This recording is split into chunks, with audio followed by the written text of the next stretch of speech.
Bueno, esto que inicia hoy es un curso dedicado al gótico sureño, que va a tener derivaciones. Vamos a llegar a conectar. Bueno, justo que empiezo suena el timbre. ¿Puedes atender, María Marta, por favor? Justo que empiezo Claro, claro. Está la puerta sin llave. Puede ser mi esposa quizás que entra justo. Vamos a esperar un minutito porque... Aunque dale llave, Fabián, a tu esposa. Por supuesto que no le doy yo, tiene llave ella. No hace falta que se la dé yo. No, yo creo que vos le tenés que pedir a ella, ¿sabes? Cada uno tiene su llave, felizmente. No hay problemas con la llave. Ni con ningún otro adminículo. Hola, ¿cómo te va? ¿Cómo andas? ¿Tanto tiempo? ¿Cómo te va? Perdón la improvisación. No hay problema. No. Justo estábamos por empezar. Bueno, ahora sí. Les decía que esto que da inicio ahora es un curso, taller sobre el gótico sureño de Estados Unidos. Vamos a ver distintos conceptos y vamos a ver distintos autores también. Porque para arribar al concepto de gótico tenemos que elaborar, digamos, primero revisar algunas cuestiones antes de pensar en el gótico, sureño en particular. Y para poder pensar el gótico sureño tenemos que analizar distintos autores. Si bien es cierto, todos son del sur, pero no todos, digamos, siguen a pie juntillas esta idea del gótico, que es una categoría estética, hay que decir primero.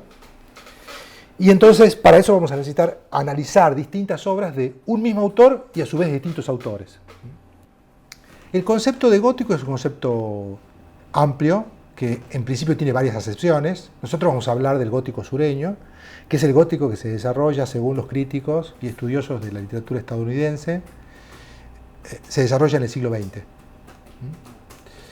A principios del siglo XX, e incluso tiene plena vigencia hoy, en el mundo contemporáneo, quiero decir, con un autor como Cormac McCarthy, que es el último que nosotros vamos a ver. Y es un autor que produjo su obra en la segunda parte del siglo XX, incluso publicó novelas en el siglo XXI.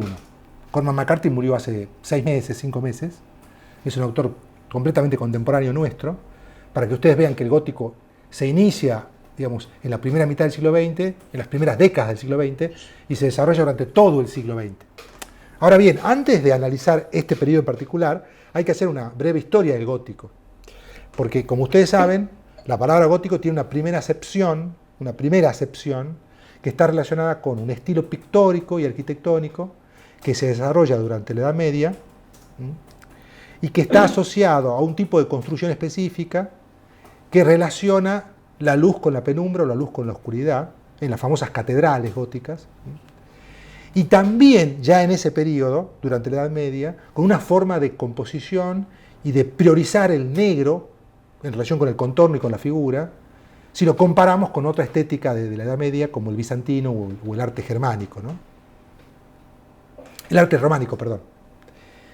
Son 3 grandes estéticas que se desarrollan durante la Edad Media. Estoy hablando de la historia de la pintura, ¿no? El gótico, el bizantino y el románico, y también de la arquitectura, pero principalmente de la pintura. Y el gótico es una de esas grandes estéticas medievales que da origen al término y que vamos a ver que tiene una relación con el gótico sureño, aunque una relación lejana, porque nosotros vamos a hablar del gótico sureño y vamos a ver que en realidad este estilo se va a desvincular de su origen arquitectónico y pictórico, pero va a tener un fondo común que tiene que ver, lo voy a decir ya, de buenas a primeras, con el costado o el lado penumbroso u oscuro del mundo de la realidad y de la condición humana. Podríamos decir que ese es el lazo común entre el gótico medieval, la exploración de ese lado no lumínico, para decirlo de otra manera, del mundo de la realidad y del ser humano. Ese es el lazo común del gótico medieval con el gótico sureño. Ese es el fondo común, digamos. Ahora bien, después vamos a ver las particularidades específicas cuando lleguemos al concepto de gótico sureño. Por el momento nos quedemos con ese fondo común. O sea, sería solo la oscuridad del ser humano. Y en el gótico medieval en el arte, digamos. A ver, en el gótico medieval no es solo la oscuridad, pero para que ustedes vean cuál es el lazo. Porque en realidad las catedrales trabajan con la direccionalidad de la luz, sí, exactamente, y la consideración de la penumbra o de la oscuridad, en todo caso del claroscuro, que no es un concepto medieval, pero para que se entienda, la relación entre luz y oscuridad sería, la administración espacial de la relación entre luz y oscuridad. Ese es un elemento que está en el gótico medieval. Sin duda alguna que cuando hablamos del gótico sureño, para establecer un lazo, o sea, una vinculación, también se va a hablar de la relación entre la luminosidad o la iluminación, o cómo se ilumina una zona del ser humano u otra zona, y la parte penumbrosa u oscura, ¿no? Ese sería el fondo común, para que se entienda por qué se sigue hablando del gótico. Pero a decir verdad, el gótico medieval, si lo relacionamos con el gótico sureño norteamericano, va a estar en otros aspectos desvinculado, no relacionado. ¿Sí? Lo que trae confusión que le hayan puesto gótico a este del siglo XX. En realidad, sí, trae confusión, pero por eso hay que hacer la aclaración, ¿no? Y luego tenemos el gótico que se desarrolla en la literatura en el siglo XVIII, a partir del siglo XVIII, digamos, y a comienzos del siglo XIX, que es lo que se van a conocer algunas novelas que van a estar vinculadas con el llamado gótico, que ahí sí claramente, el gótico literario del siglo XIX, ¿no? Vamos a ver que hay elementos que están directamente asociados con esa oscuridad de la que yo hablaba hace un momento, no solo del ser humano, sino del mundo, como decía hace rato, pero directamente relacionado con un elemento que es particular del gótico, que es el gótico quizás más conocido, internacionalmente hablando, históricamente hablando, que es la dimensión fantástica, que tiene que ver con personajes como los vampiros, ¿sí? ¿Sí? Como, por ejemplo, los seres antropomórficos que tienen que ver con un origen religioso, ¿sí? Como los vampiros ya dije, o los monstruos asociados a esta dimensión fantástica, y a la noche, que se relaciona directamente con el origen del romanticismo.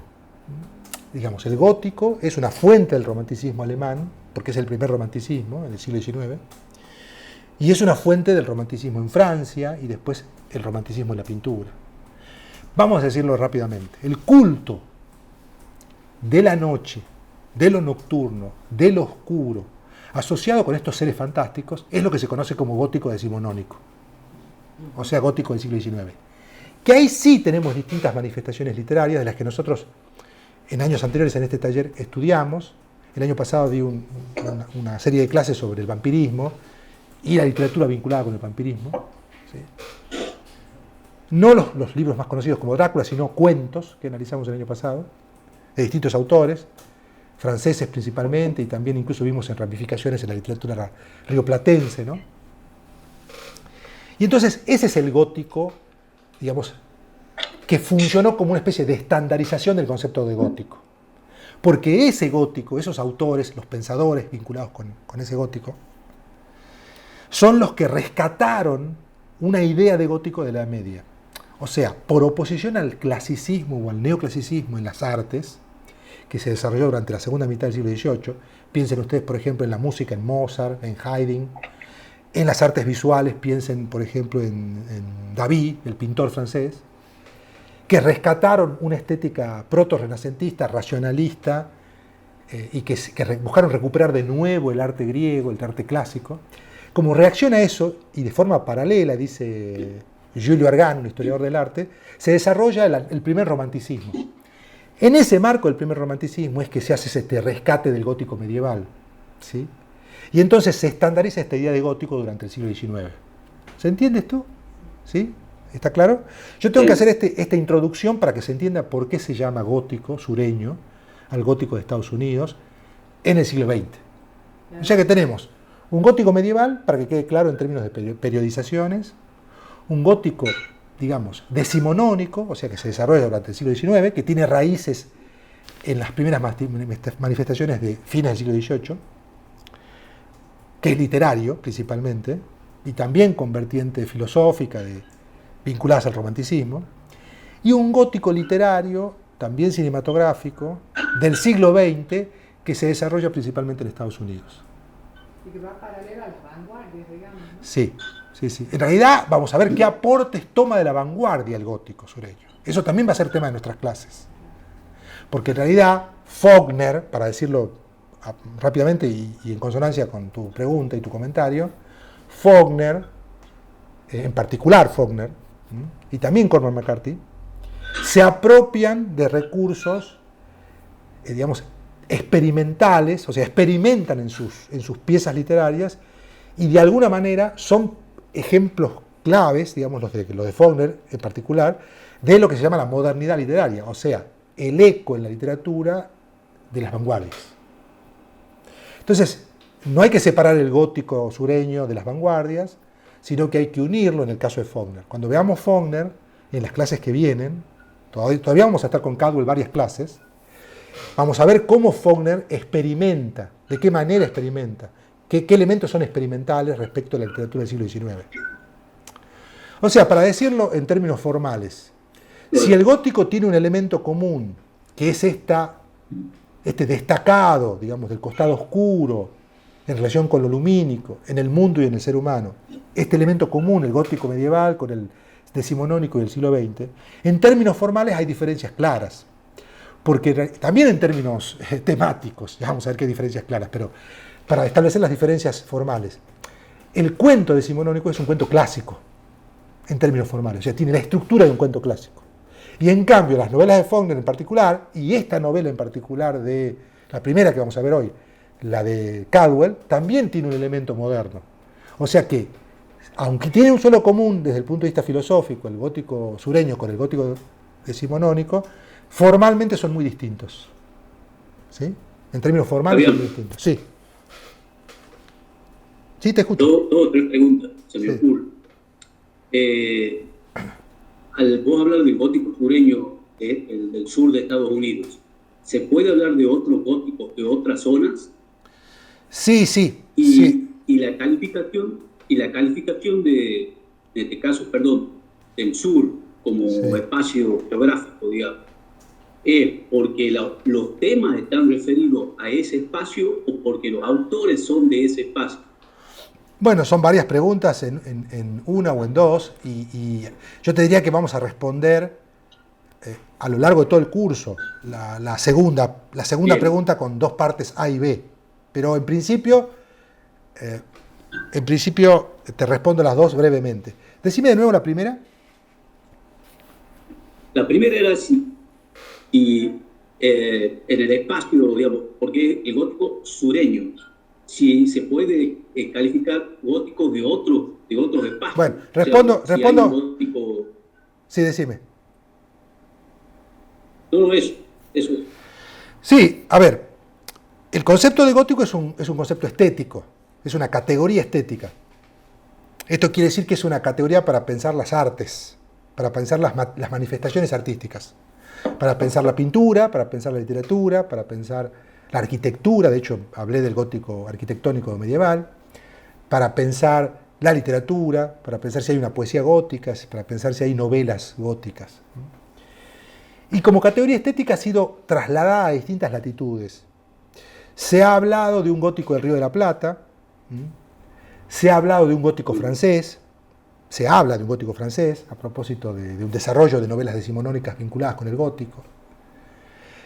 Yo mismo he postulado, y de eso quiero hablar al final, cuando lleguemos al final del curso, lo he teorizado, por eso digo, escribí artículos sobre esto, un gótico del norte argentino, ¿sí?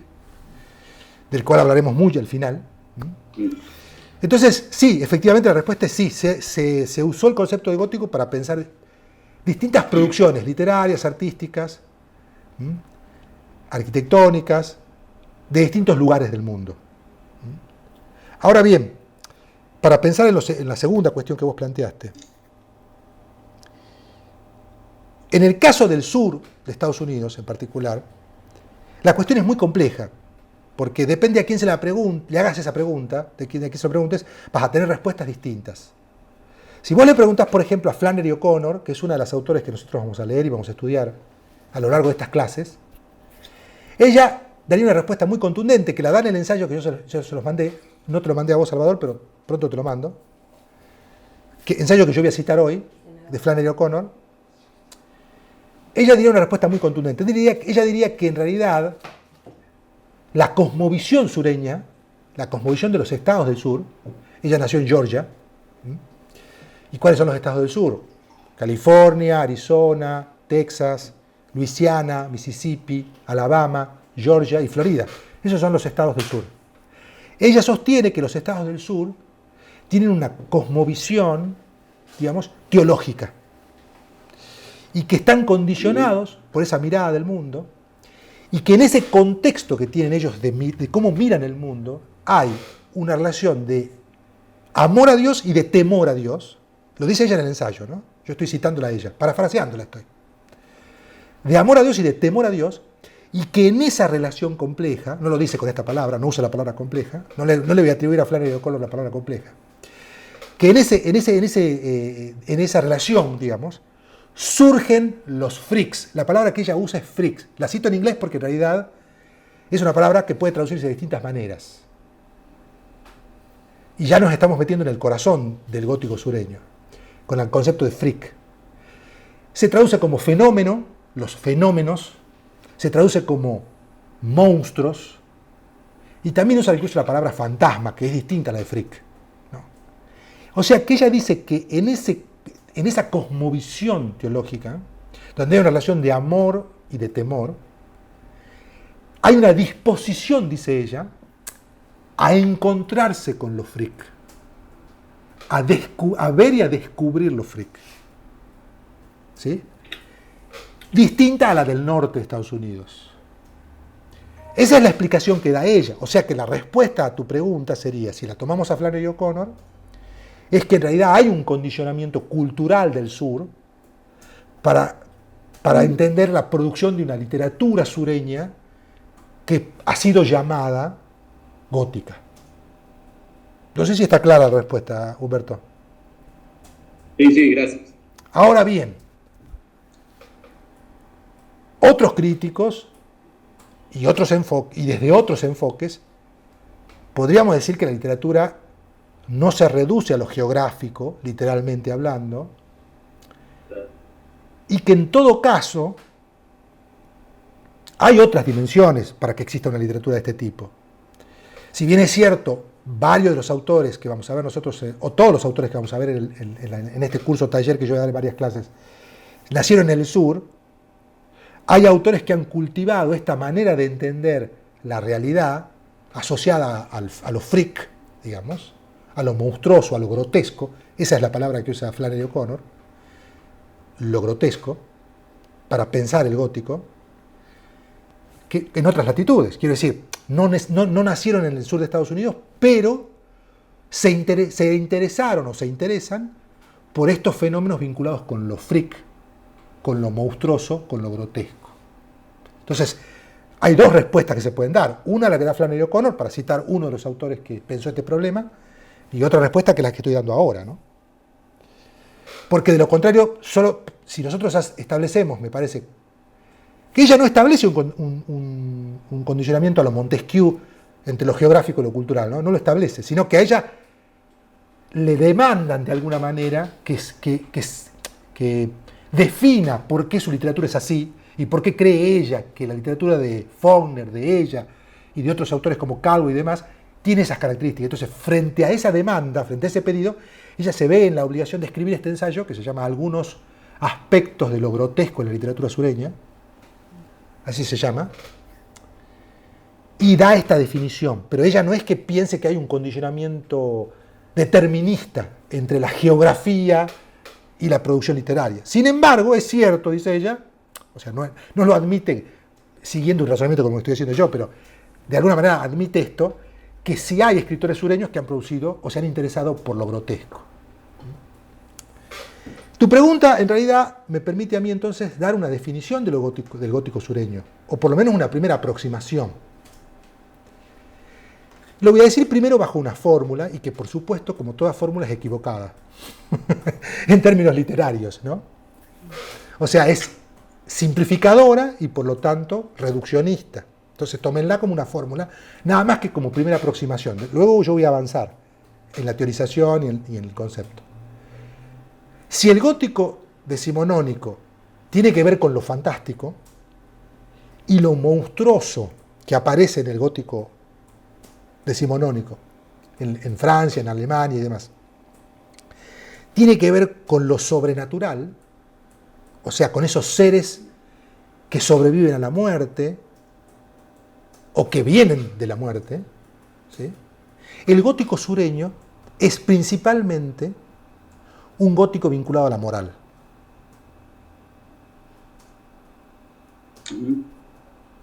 Insisto, esto es una fórmula que, como toda fórmula, es simplificadora, ¿no? Pero en principio, para que les quede claro que hay una diferencia notable entre el gótico decimonónico y el gótico sureño. Acá no se trata de deformaciones sobrenaturales o de seres fantásticos que vienen de otro mundo, paralelo al natural, sino que se trata de exageraciones, de deformaciones, de ridiculeces, de exacerbaciones que tienen que ver con lo moral. Y así lo caracteriza ella, Flannery O'Connor, y otros críticos también, valiéndose del concepto de lo grotesco. Porque para ella, su propia literatura, y la literatura de estos escritores que ya eran consagrados cuando ella publicaba, porque ella publicó su obra entre el 45 y el año de su muerte, creo es el 66, ¿no? Lo pueden ver en cualquier página de internet, el año de su muerte, creo que es el 66 o 65, uno de esos años. Si bien es cierto, ella publica durante 20 años casi, cuando, en esos años, digo, ya Faulkner era un escritor consagrado. Entonces, cuando ella escribe este ensayo, que es clave para mí para pensar la literatura sureña, ya está hablando no solo de ella, sino que está hablando de Faulkner, que es quizá el referente internacional más importante de Estados Unidos y del sur de Estados Unidos, ¿sí? Entonces, a mí me parece que el concepto de lo grotesco no solo hay que pensarlo en relación con la obra de Flannery O'Connor, sino con estos autores que vamos a ver en el curso. ¿El referente podría ser Faulkner del gótico sureño? El gran referente que pervive hoy, que sigue siendo leído, yo diría que el que más sigue siendo leído de los autores que vamos a ver hoy es Faulkner. Porque si yo les digo Faulkner, ustedes alguna vez lo escucharon nombrar. ¿Cuál es el libro? No, hay muchos libros, no hay uno solo. Faulkner tiene una producción muy frondosa, pero hay un libro que... A ver, no se puede reducir a un solo libro, pero nosotros acá vamos a leer 3 libros de Faulkner. Esto va a ser largo, les aviso, de largo aliento, así que... Exacto, va a ser un curso que va a durar por lo menos... Ajústense los cinturón. ¿Cómo? Ajústense los cinturón. Exactamente, esto va a ser largo y tengan paciencia, pero creo que va a ser interesante explorar una parte de la literatura de Estados Unidos, nada más y nada menos que estos 4 autores que son muy importantes, cada uno por su razón, con su razón, digamos, y creo que vamos a salir todos modificados. ¿No? Sí, porque nos va a hacer pensar varias cuestiones. Entonces, les decía que de Faulkner vamos a ver 3 libros. Vos me preguntabas recién cuáles libros recomendaría yo. Sin duda alguna que El ruido de la furia o El sonido de la furia, ¿no? Que acá está.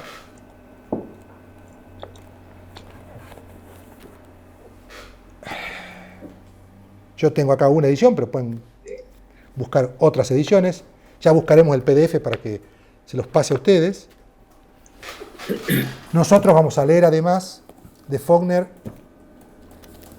esta novela que es impresionante, que se llama Mientras agonizo. Y también vamos a leer, aunque no sea tan, porque yo diría que la otra es Santuario, la tercera, si tuviera que elegir 3 libros. La que vamos a leer en realidad está ligada desde el punto de vista formal con el libro que vamos a empezar a leer hoy, por eso es que lo puse, que es Las palmeras salvajes. ¿Cómo se llama la anterior, Fabián? Santuario. Las 4 novelas que yo traje acá son, reitero, El ruido de la furia o El sonido de la furia, que como saben viene de esos versos de Shakespeare que yo cité en la entrevista que me hicieron en la Gaceta. La vida es un cuento contado por un idiota, lleno de sonido y de furia, y que no tiene sentido. No es mía. Tiene que ser de Shakespeare, no puede ser de alguien más, ¿no? Y está en Macbeth, está en la obra Macbeth. De ahí toma Faulkner el título de esta novela. No es ningún tonto, Faulkner, digamos.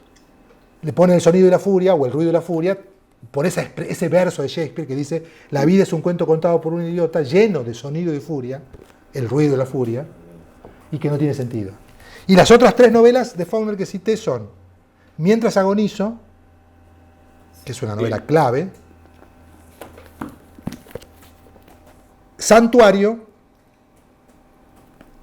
y Las palmeras salvajes.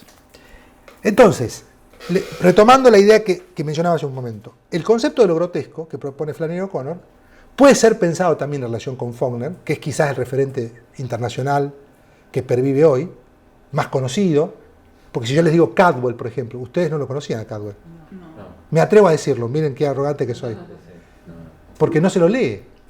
O sea, sí se lo lee, pero se lo lee de forma más subterránea, o en las cátedras de historia de la literatura norteamericana, digamos, en reductos, digamos, más reducidos.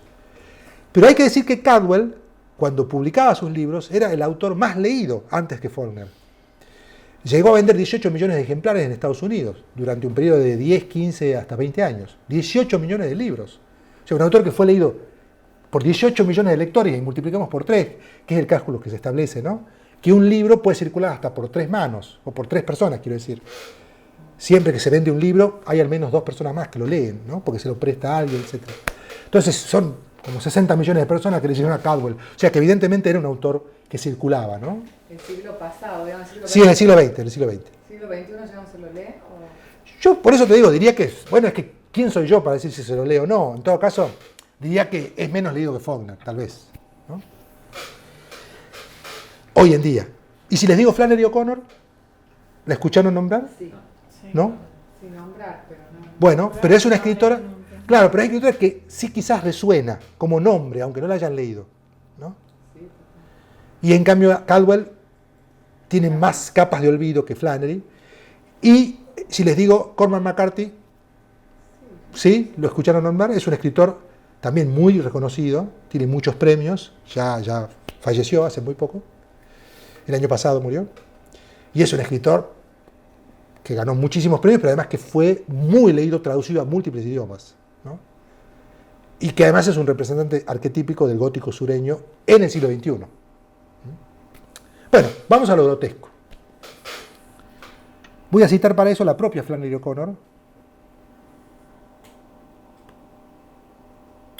en su ensayo, y lo voy a poner acá para que los que están acá presentes puedan leer mirando en la pantalla. Yo acá voy a leer el fragmento que quiero citar. Ahora estoy buscando la lupa y no la encuentro, pero no importa.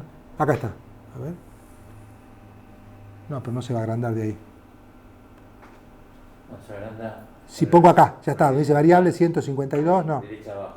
Ahí, ¿no? Sí, derecha abajo. Y pongo aceptar. No, inclinar hacia la derecha. Acá. A ver. Acá. Ahí. A ver. Ah, ya. Lo llevas con la mano. Con la mano acá. Ahí. Exactamente, hacia Ahí. la derecha. Ahí está.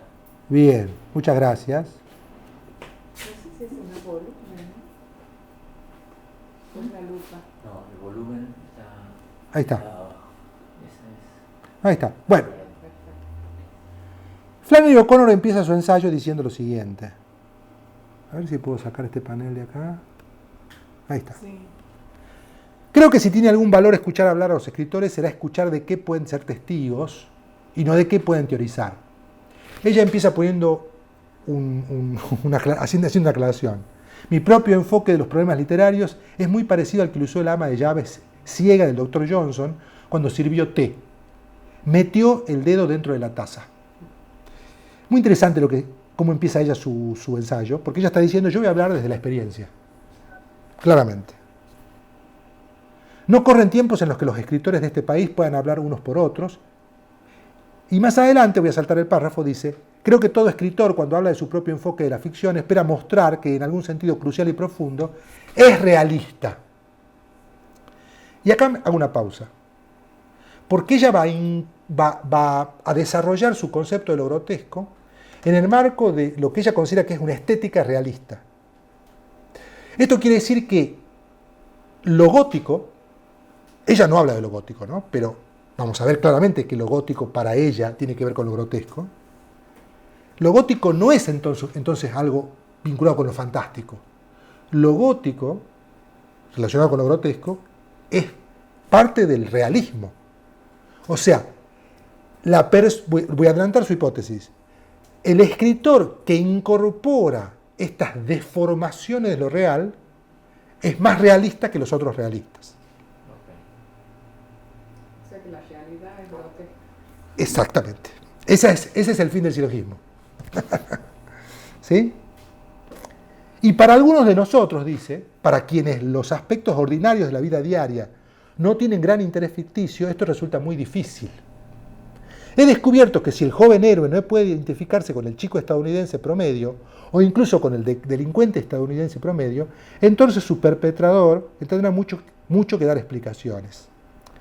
La primera necesidad que enfrentará será la de decir lo que está haciendo, porque incluso si hoy en día no existen escuelas genuinas en las letras americanas, siempre hay algún crítico que acaba de inventar una y que está dispuesto a incluirla en ella.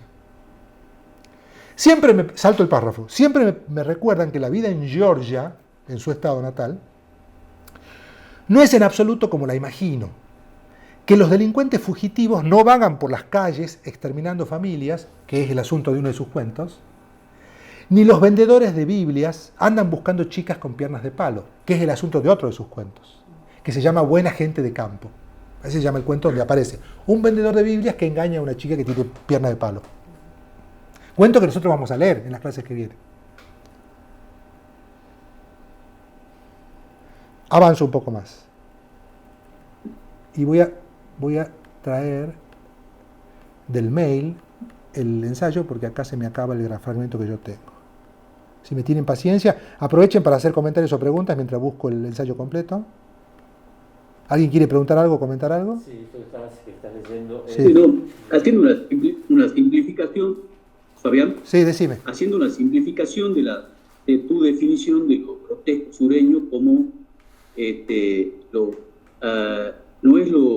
no es el fantasma ni el monstruo sobrenatural, sino habla sobre lo grotesco. Sería el monstruo en el ser humano. Sí. ¿No? Sí, ¿Sería sí. eso? Sí, sí. Para hacerlo. Sí. O sea, ya no lo corporizo de alguna manera al monstruo en algo sobrenatural, sino el monstruo que habría dentro de cada ser humano, digamos, por llamarlo de alguna manera. Exactamente. Y eso lo puedo definir como grotesco en lo moral. Exactamente. Sí, está bien. Está bien el comentario, la paráfrasis, digamos. Perdón, lo que está leyendo es de un ensayo que hizo... Sí, lo que estoy leyendo... Que me lo ibas a mandar. Sí. Mandado. Que lo mandé, pero es este. Pero yo creo que no lo tengo tampoco. Está en el grupo. En el grupo. En el grupo está. Sí, lo mandé. Lo que pasa es que, bueno, hay que leer el grupo. Vos no estás en el grupo. Cuando quieras te pongo al grupo. Si querés que te ponga, te pongo. Los grupos son por supuesto. muchísimos. Bueno. Sí. Pero encuentra el grupo, ¿no? ¿Ah? Lo que hay que hacer, yo les recomiendo, lo que hay que hacer es que cuando aparezca algo que les interesa, lo descargan. Y después desaparecen del grupo. Porque si no, yo lo digo de buena onda. Si no, tengo que hacer doble trabajo yo. Quiero decir, lo digo con buena onda. ¿Qué es? Mandarlo una vez, mandarlo 2 veces, mandarlo 3 veces, mandarlo 4 veces. Queda perdido entre Claro. infinidad de Entonces, cumpleaños, Sí, anuncios a mí ya me parroquiales. pierdo en todo eso. No, lo que tienen que hacer es cuando yo mando les sugiero esto, ustedes hagan lo que quieran. Descargarlo, Claro. Tenerse a sí mismo como un contacto de WhatsApp, entonces uno se manda a sí mismo las Sí, cosas exacto. importantes. sí, eso es una técnica. Una Sí. técnica. Te lo reenvía y ahí Sí, lo voy dejando ahí. Sí. Pero también a veces hay que tener tiempo, Sí, yo lo que concentración a para veces leer a veces todo. no tengo tiempo. Son Sí, Entre todo lo que te cosas. mando. Ese está el comentario está en inglés. Sí, yo mandé un El texto que ensayo. mandaste estaba en inglés. Yo mandé un ensayo, que es el ensayo que yo conseguí, porque en realidad no lo tengo en papel, lo tengo en PDF. Es un ensayo en inglés. Yo me trové el trabajo de poner el traductor de Google y de modificar la traducción, y tengo una traducción que es la que yo estoy leyendo. Miguel también, alumno del taller, que no pudo venir porque está enfermo, que está con dengue, también hizo una traducción. Se las mando a la traducción de Miguel, porque él se tomó el trabajo de leerlo y de traducirlo, ¿sí? Perfecto. La mía es una traducción rudimentaria, porque yo tomé el traductor y después lo acomodé un poco, digamos.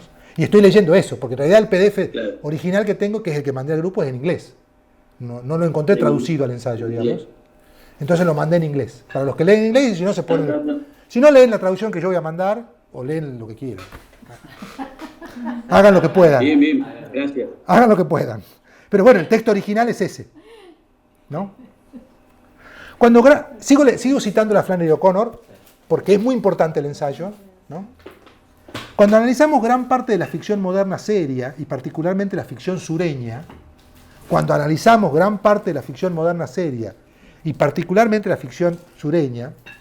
encontramos esta cualidad que generalmente se describe en un sentido peyorativo como grotesca.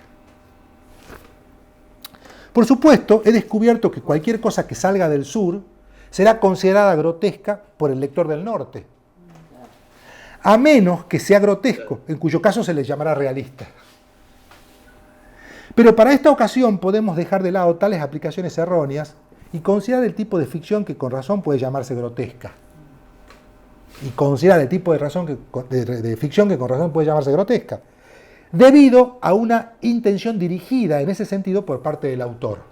Y ahí ya, entonces, se va a focalizar en esto que ella llama lo grotesco. ¿Y cuál sería la característica, o cuáles serían las características de lo grotesco? Y yo quiero que pensemos, a partir de este concepto, insisto, la propia ficción de O'Connor, pero también la ficción de Caldwell, que es nuestro primer autor, la de Faulkner y la de Cormac McCarthy. Sigue ella. En estas obras grotescas encontramos que el escritor ha dado vida a alguna experiencia que no estamos acostumbrados a observar todos los días, o que el hombre común y corriente tal vez nunca experimente en su vida ordinaria. Descubrimos que se han ignorado las conexiones que esperaríamos en el tipo habitual de realismo, y ahí es donde ella amplía el concepto de realismo. Y ella va a decir que en realidad lo que ella hace, y lo que hace Faulkner, y lo que hace Cormac McCarthy, aunque no lo haya conocido, pero nosotros lo vamos a extrapolar, es un tipo de realismo. Entonces, ella incorpora la ficción a la realidad y le llama realismo, o es realismo. Para ella, todo lo que ella hace también. Ella no va a permitir, o sea, ella lo que está haciendo es, de manera para mí muy inteligente, muy clara, es no permitir que esas manifestaciones extraordinarias de la vida común sean tildadas de no realistas. Sí. Entonces, por eso ella amplía el concepto de realismo y dice, mutatis mutandi, digamos, así como decían los impresionistas que ellos eran más realistas que los realistas previos, porque incorporaban la luz que no habían incorporado, las variaciones de la luz durante el día. Ella lo que está diciendo es que al incorporar estos fenómenos, los freak, que ella incorpora en sus cuentos, en sus novelas, está siendo más realista que los realistas previos. Sí, uno ve el libro ese y dice, no puede ser. Claro, No puede ser. claro, exactamente. Por eso ella está, de alguna manera, defendiéndose y postulando un concepto de realismo más amplio. Y también fíjense qué interesante, porque si uno lo compara con el gótico decimonónico, con el que habitualmente está asociado el concepto de gótico, si uno ve una película de Tim Burton, por ejemplo, El cadáver de la novia, ¿no? Exacto, ahí está claramente anclado el concepto de gótico, la primera acepción que encontramos, el gótico fantástico, ¿no? Pero ella está diciendo el gótico o el concepto de lo grotesco que yo le estoy diciendo, es realista, no es fantástico. O sea, ella cree en las aberraciones y en las cosas... No es que cree, ella dice que ella tiene el ojo puesto para ver lo que otros no ven. Y es verdad lo que ella narra. No sé. Vamos a ver, cuando leamos los libros vamos a analizar. Los abusos. La historia de Sureña es así, eso es verdad. Bueno, empecemos con eso. Quiere decir, ¿Alguien lo leyó entero? ¿Ya? Yo. Yo también. bueno, Pude. vamos a tener varias clases. De hecho, vamos a ir tranquilos porque además vamos a ir comparando los libros. Entonces, mientras avancemos con un autor, con Caldwell, vamos a leer a Faulkner, vamos a terminar de leer a Caldwell, vamos a avanzar con Faulkner y vamos a ir comparando. Después vamos a avanzar con Flannery O'Connor y vamos a comparar con los otros dos. O sea que vamos a ir haciendo un trabajo contrapuntístico, digamos. ¿Sí? Entonces van a tener tiempo de leerlos tranquilos y de ir comparando, porque ese es el objetivo de este curso. Comparar y poder pensar el concepto a partir de las comparaciones también. La analogía es un modo de aprendizaje, me parece muy importante, sobre todo en literatura. Aristóteles ya lo destacaba, digamos, como una forma de conocimiento, la analogía. Distinta, bueno, a las otras que conocemos. Entonces, dice, descubrimos que se han ignorado las conexiones que esperaríamos en el tipo habitual de realismo, y que hay extraños saltos y lagunas que cualquiera que intentara describir modales y costumbres ciertamente no habría dejado. Sin embargo, los personajes tienen una coherencia interna, aunque no siempre una coherencia con su marco social. Sus cualidades ficticias se alejan de los patrones sociales típicos,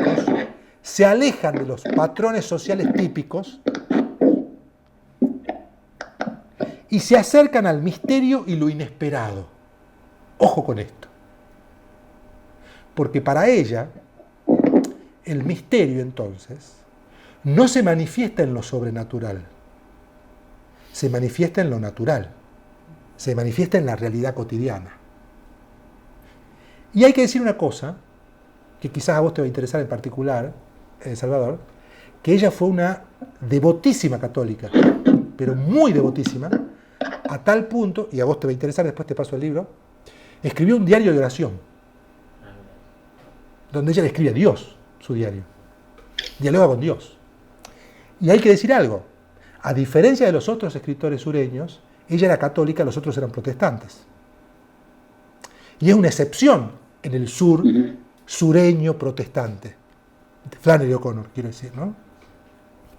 Digo por la cantidad de derivaciones del protestantismo en el sur de Estados Unidos, en todo el país, pero en particular en el sur. Entonces, también es una excepción en ese sentido Flannery O'Connor, no solo por su estética, por su producción literaria, sino también por su religiosidad, ¿no? Entonces, acá van a resonar de otra manera las palabras que ella dice acá. Sin embargo, los personajes tienen una coherencia interna, aunque no siempre una coherencia con su marco social. Sus cualidades ficticias se alejan de los patrones sociales típicos y se acercan al misterio y lo inesperado. Después, cuando leamos los cuentos de ella, van a ver lo que son los cuentos. Increíbles son, increíbles, realmente increíbles. Para decirlo rápidamente, unen los freak con los misterios de la religión. O sea, imagínense una cosa así de este tipo. Es este tipo de realismo al que quiero considerar,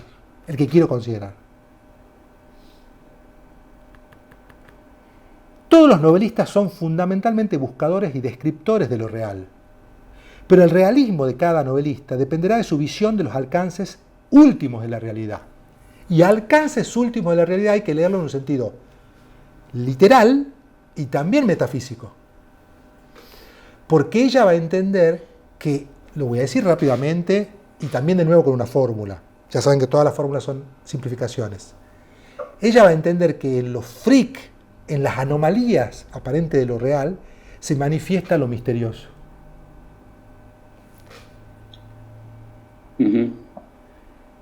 Desde el siglo XVIII, el espíritu popular de cada época sucesiva ha tendido cada vez más a la opinión de que los males y los misterios de la vida eventualmente caerán ante los avances científicos del hombre, una creencia que sigue siendo fuerte a pesar de que esta es la primera vez que una generación se enfrenta a la extinción total debido a estos avatares. Si el novelista está en sintonía con este espíritu, si cree que las acciones están predeterminadas por la estructura psíquica o la situación económica o algún otro factor determinable, entonces se preocupará sobre todo por una reproducción fiel de las cosas. Perdón que me perdí.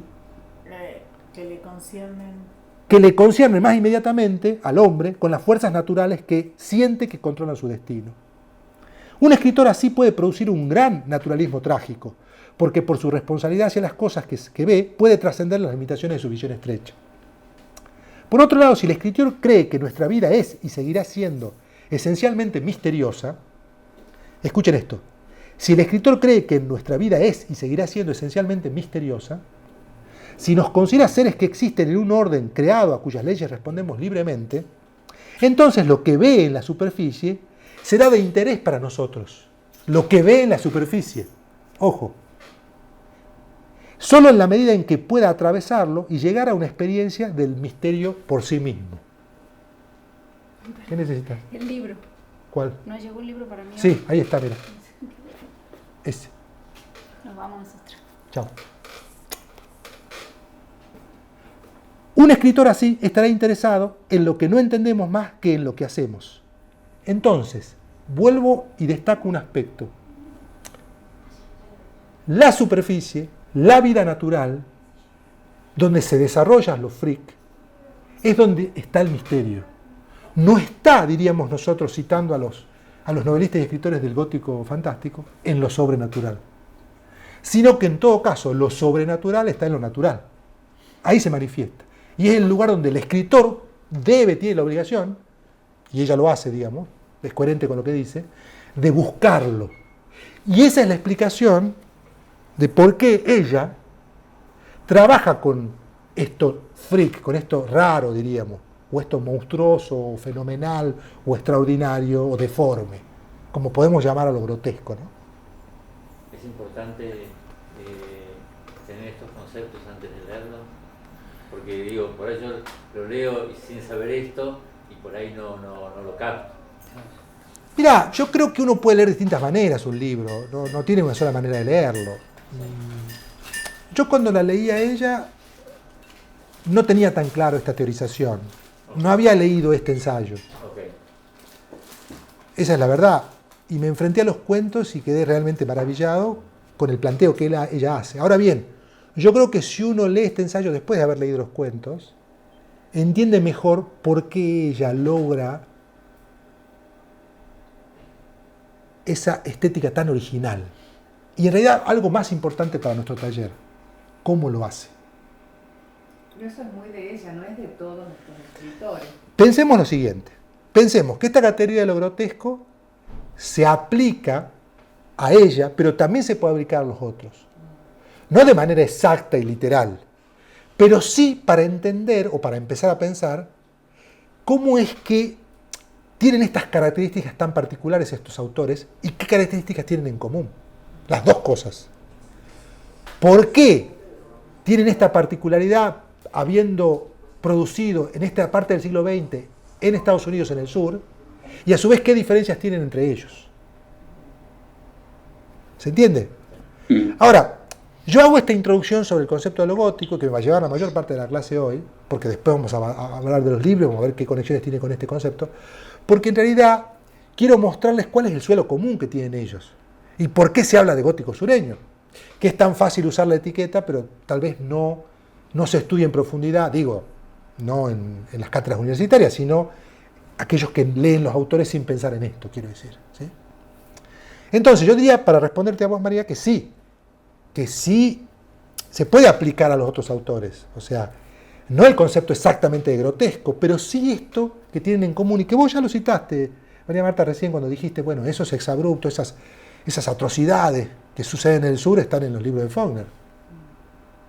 Entonces, si pensamos como grotesco, le podemos poner ese nombre que le pone ella. No solo ella, varios críticos le han hablado del concepto de lo grotesco, digamos. Pero ella teoriza en este ensayo, ¿no? Pensamos que sí son características de la literatura sureña, por lo menos de este periodo y de estos autores.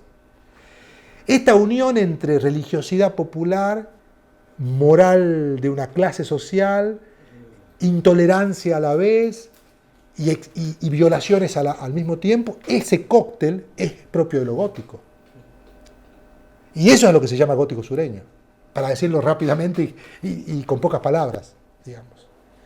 Y Flannery le da una vuelta de tuerca, así como Faulkner también le da una vuelta de tuerca, porque yo diría que el gótico sureño, y le estoy adelantando lo que vamos a ir hablando en las sucesivas clases, el gótico sureño de Flannery es más religioso, más centrado en lo religioso que el de Faulkner, aunque también aparece lo religioso en Faulkner. Y si pensamos en Caldwell, en una novela aparece menos lo religioso que en otra. Hay otra novela que se llama El Predicador, de Caldwell. Y ahí lo religioso tiene un lugar central. Pero en realidad El Predicador, y les adelanto, después la vamos a leer la novela, es alguien que fuma, que roba, que usa una pistola y que engatusa, que engaña. Entonces, esa, yo diría, la unión, exacto, de dos elementos que son en principio contradictorios define al gótico. Esa es una particularidad. Ahí está lo freak en lo real, digamos. Exacto. Y si, yo ya me adelanto, porque estoy engolosinado, si lo pensamos en el norte argentino, y esa fue mi hipótesis, por eso un día, por eso lo postulé y lo escribí, y felizmente ya lo publiqué, podemos pensar en un gótico norteño. Total. Bueno, esa es mi hipótesis, ustedes no tienen por qué compartirla, digamos, ¿no? ¿De qué habla el gótico norteño? De las contradicciones que tenemos nosotros en piezas literarias. Ojo, para que haya paz y no haya peleas, en piezas literarias, en piezas cinematográficas. Yo lo he analizado en piezas literarias y en piezas cinematográficas producidas en el norte argentino. Lucrecia Martel. Por ejemplo sería un ejemplo del gótico norteño. Exacto, icónico, ¿no? Y así otras películas que, bueno, en otro momento hablaremos cuando lleguemos al final del curso, ¿sí?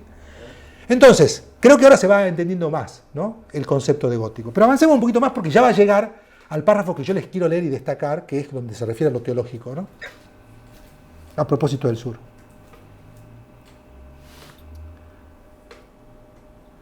Dice, un escritor así estará interesado en la posibilidad más que en la probabilidad. Estará interesado en personajes que se ven obligados a enfrentar el mal y la gracia, y que actúan basándose en una confianza más allá de ellos mismos, ya sea que sepan muy claramente sobre qué actúan o no. Y eso de que sepan sobre qué actúan claramente o no, tiene que ver con lo misterioso, que ella trata de trasladar a sus cuentos. Esto que excede a las personas que aparecen como personajes en los cuentos. Porque, si bien es cierto, hay un retrato en los cuentos de lo que hacen los personajes, las cosas que le ocurren a los personajes los excede. Son cosas que exceden a los personajes. Y ella y Cadwell y Faulkner y Cormac McCarthy trabajan muy bien eso, digamos. Cómo representar personajes que hacen cosas, que viven en un entorno que los condiciona en cierta medida, pero que también los excede. O sea, ellos son, de alguna manera, para decirlo con una fórmula también, hoy es el día de las fórmulas, como productos de su entorno, pero al mismo tiempo no. Si hay algo que me interesa mucho destacar en esta literatura, es que amplían el concepto de realismo social. Porque en realidad, el realismo social, tal como había sido visto en el siglo XIX, de alguna manera, también de manera muy básica y simplificadora, estaba basada en la idea de que el entorno condicionaba al individuo y el individuo de alguna manera vivía de una forma de acuerdo al entorno. Acá las cosas se complejizan aún más, porque hay una relación con el entorno de los personajes, pero los personajes tienen una vida tal y han adquirido tanta potencia, lo vamos a ver en Faulkner claramente y en Cadwell también, que ellos mismos encarnan las contradicciones. O sea, no hay una contradicción entre ellos y el entorno, como hubiéramos dicho, como podríamos haber dicho de una novela de Solá en el siglo XIX. Que hay una relación más mecánica entre el entorno y causalista, si uno quiere, entre el entorno y el personaje. Acá son los personajes el centro de los libros, de los cuentos y las novelas, y ellos encarnan las contradicciones. O sea, ellos portan las contradicciones, no es que le tienen que atribuir al entorno y ellos reaccionan a un entorno, ellos mismos son el entorno, ellos mismos son esas contradicciones. Y la frase que usó de el hombre es bueno y la sociedad lo corrompe. Claro, bueno, eso no funcionaría con los personajes. Esa es una idea muy buena, la cita, sería una idea más dieciochesca, que de hecho lo es, y decimonónica, que del siglo XX en los cuentos y en las novelas de estos autores. Acá esa simplificación que acabas de citar, de Rousseau, no funciona, porque no puede explicar estas complejidades. ¿Cuál es? Perdona que no escuché. ¿La puedes decir de nuevo, por favor? Sí, el hombre es bueno. Que no la escuché. Sí, el hombre es bueno y la sociedad lo corrompe. O sea, como que el hombre nace bueno y la sociedad lo corrompe. A ver. ¿Se escuchó? Sí, sí, gracias. Bueno, avancemos un poquito más en el ensayo, que es fabuloso. Los invito a que lo lean. El hombre, ¿quién es? No, pero eso es una frase que cita Hobbes. Hobbes. Sí, Pero es un... decía que el hombre es Sí. bueno. El hombre es bueno, sí. El hombre nace, o sea, que el hombre naturalmente nace. No, naturalmente es bueno, sí. Es bueno. ¿Cómo será, no? Es una explicación que él usa para, Así es, son las para explicaciones explicar el históricas. contrato social. Sí, sí. Y acá dice... Pero sería lindo saber qué pensamos nosotros. Bueno, de eso se trata la literatura, ¿no? ¿El hombre es bueno o no es bueno? Por naturaleza. Bueno, ella... A ver, María Marta. Yo creo que tenemos una parte buena y una parte mala. Claro, somos somos dioses y demonios. Somos una parte, la parte como criaturas creadas, creo que es, no hay duda, pero también tenemos la parte del pecado, ¿no? Sí, la fe nos dice, siguiendo el texto bíblico, que nos dice que el hombre nació bueno, más. El mismo relato de la Biblia dice y vio todo que era muy bueno cuando crea al hombre. Pues viene el pecado original, a continuación viene el pecado original. Pero esa es la lectura de la Biblia. Génesis, al principio, capítulo 1 y 2. Sí. Pero bueno, por eso yo creo que, y en el fondo, si uno se mira a sí mismo, en general, a la humanidad, al mundo, a la sociedad y a los otros, siempre encontramos el bien y el mal dentro de uno mismo.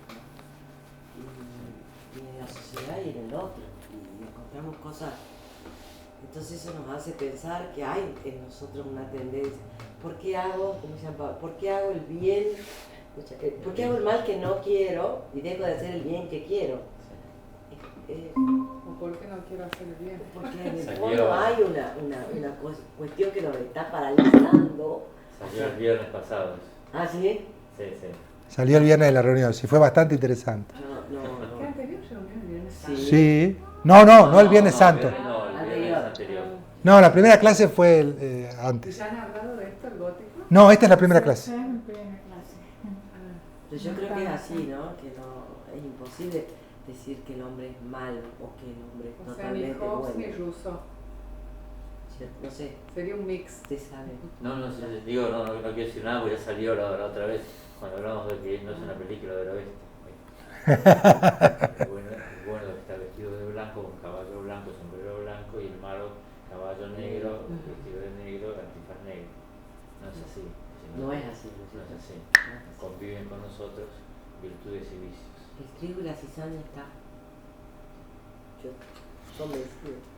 Bueno, sigo con el ensayo de O'Connor. No me gustaría sugerir que este tipo de escritor, debido a que su interés es predominantemente el misterio, sea capaz en ningún sentido de menospreciar lo concreto. O sea que ahí está repitiendo una idea que le dijo al comienzo, de que se va a interesar por lo concreto. La ficción comienza donde comienza el conocimiento humano y todo escritor de ficción está obligado por este aspecto fundamental de su medio. Sin embargo, creo que el tipo de escritor que estoy describiendo utilizará lo concreto de una manera más drástica. Su camino será mucho más obvio, el camino de la distorsión. Y ese camino de la distorsión tiene que ver obviamente con lo grotesco. O sea, para ser realista, está diciendo ella, hay que atender a lo grotesco. Para ser realista hay que atender a la distorsión.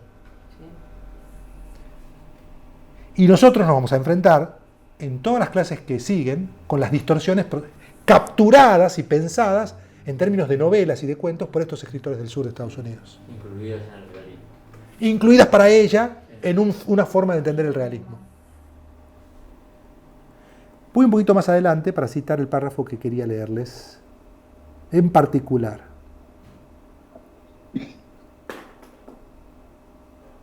Siempre que me preguntan por qué los escritores sureños tienen una predilección particular por escribir sobre fenómenos, léase freaks, es la palabra que usa en inglés, digo que es porque todavía somos capaces de reconocer a uno. Para poder reconocer a un fenómeno, o sea, a un freak, es necesario tener alguna concepción del hombre en su totalidad. Y en el sur, la concepción general del hombre sigue siendo, en general, teológica. Esta es una afirmación extensa y es peligroso hacerla, porque casi cualquier cosa que uno diga sobre las creencias sureñas puede ser negada a continuación con igual propiedad. O sea, es tan general, dice ella, que en realidad puede ser negada, ¿no? Porque acapararía todo. Pero al ahondar el tema desde el punto de vista del escritor, creo que es seguro decir que si bien el sur no está centrado en Cristo, dice, fíjense qué interesante lo que dice, ciertamente está obsesionado por Cristo. El sureño, que no está convencido de ello, teme mucho haber sido formado a imagen y semejanza de Dios. Teme mucho. Los fantasmas pueden ser muy feroces e instructivos. Proyectan sombras extrañas, particularmente en nuestra literatura. En cualquier caso es cuando el monstruo puede ser sentido como figura de nuestro desplazamiento esencial cuando alcanza cierta profundidad en la literatura. Esta es una pregunta. Cuando se está refiriendo, el sureño es así, ve toda la imagen, estamos hablando del sureño blanco. No solo, porque en realidad, El blanco no ve al negro como casi con esa visión que decías ahí, esa visión del hombre, porque no alcanza la condición de hombre porque eso que leíamos es totalmente cierto y es histórico. El esclavo no es un hijo de Dios ni es un hombre en muchos casos, por eso son tratados así, son vendidos, son comprados, son torturados. Entonces me parece que esa descripción de que es hecho a semejanza de Dios está hecho por el hombre blanco. Por eso tiene sus temores, porque sabe que frente a la religión, así lo interpreto yo, si cree tanto en la religión o cree tanto, no puede tratar al otro como lo trata. A ver, claramente ella, entiendo lo que vos decís, pero claramente ella está incluyendo, digamos, las relaciones conflictivas entre los negros y los blancos. No solo porque vivió en el sur, sino porque además en sus cuentos aparecen conflictos raciales, enfrentamientos raciales, violencia racial, violencia clasista, o sea, violencia de clase, violencia entre grupos sociales, entre pobres y ricos, y también violencia religiosa, maltrato religioso. Yo te diría que del combo, del mix, de la combinación de estas distintas violencias y exclusiones, entre pobres y ricos, entre negros y blancos, o entre blancos y negros, ¿sí?, y demás, es que surge lo monstruoso.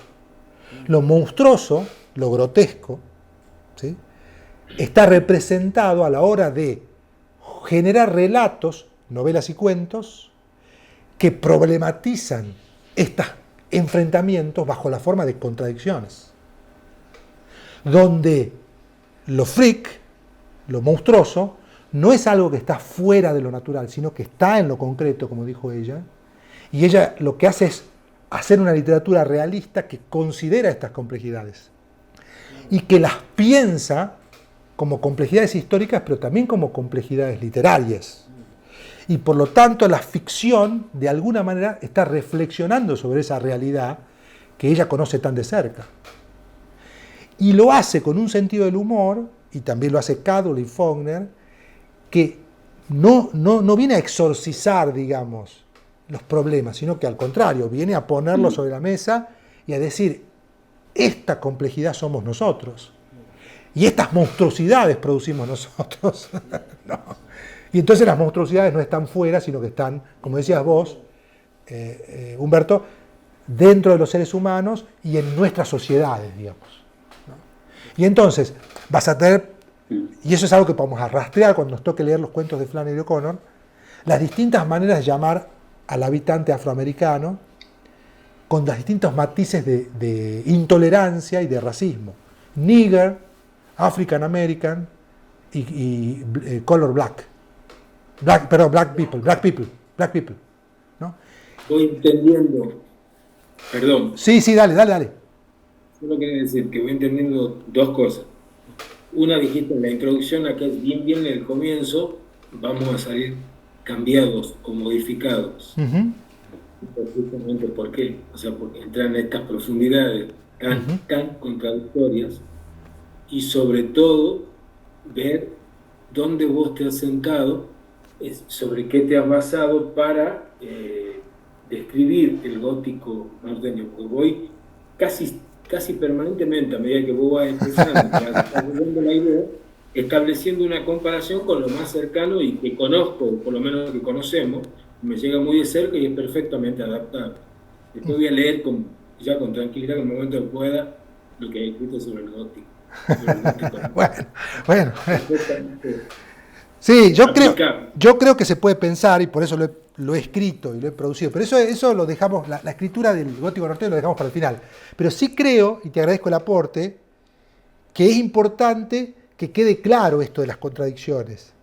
Yo diría que hay que ponerlas, digo porque vos lo mencionaste en particular, Tano, que hay que ponerlo, si tuviera yo que tomar una figura, hay que poner las contradicciones como si estuvieran en una línea, en una línea que dibuja un continuo. Incluso yo diría que piensen en la figura del infinito. Yo diría que hay que poner las contradicciones no en términos hegelianos, o sea, no como tesis y antítesis, sino más bien como síntesis, si tuviéramos que tomar la figura de Hegel, la lógica hegeliana. Y entonces yo diría que dibujen unas contradicciones que se mueven en el infinito de Escher, no sé si les estoy pidiendo mucho, disculpen. Es la obra de Escher, que es la obra que trabaja con la idea del infinito, ¿no? Sí. Entonces, las contradicciones son un continuo. Así piensa lo grotesco, me parece, Flannery O'Connor, y así las entiendo yo. Bueno, por el momento vamos a hacer una pausa acá en cuanto a la teorización, y vamos a hablar directamente del primer libro que tenemos para analizar, que es el de Caldwell, ¿no? Erskine Caldwell. Después vamos a volver sobre estas tensiones, estas contradicciones y la teorización, ¿no? Vamos a continuar con eso, pero por el momento quiero referirme al autor. Ahora vamos a hacer una pausa y vamos a ver el autor. A ver.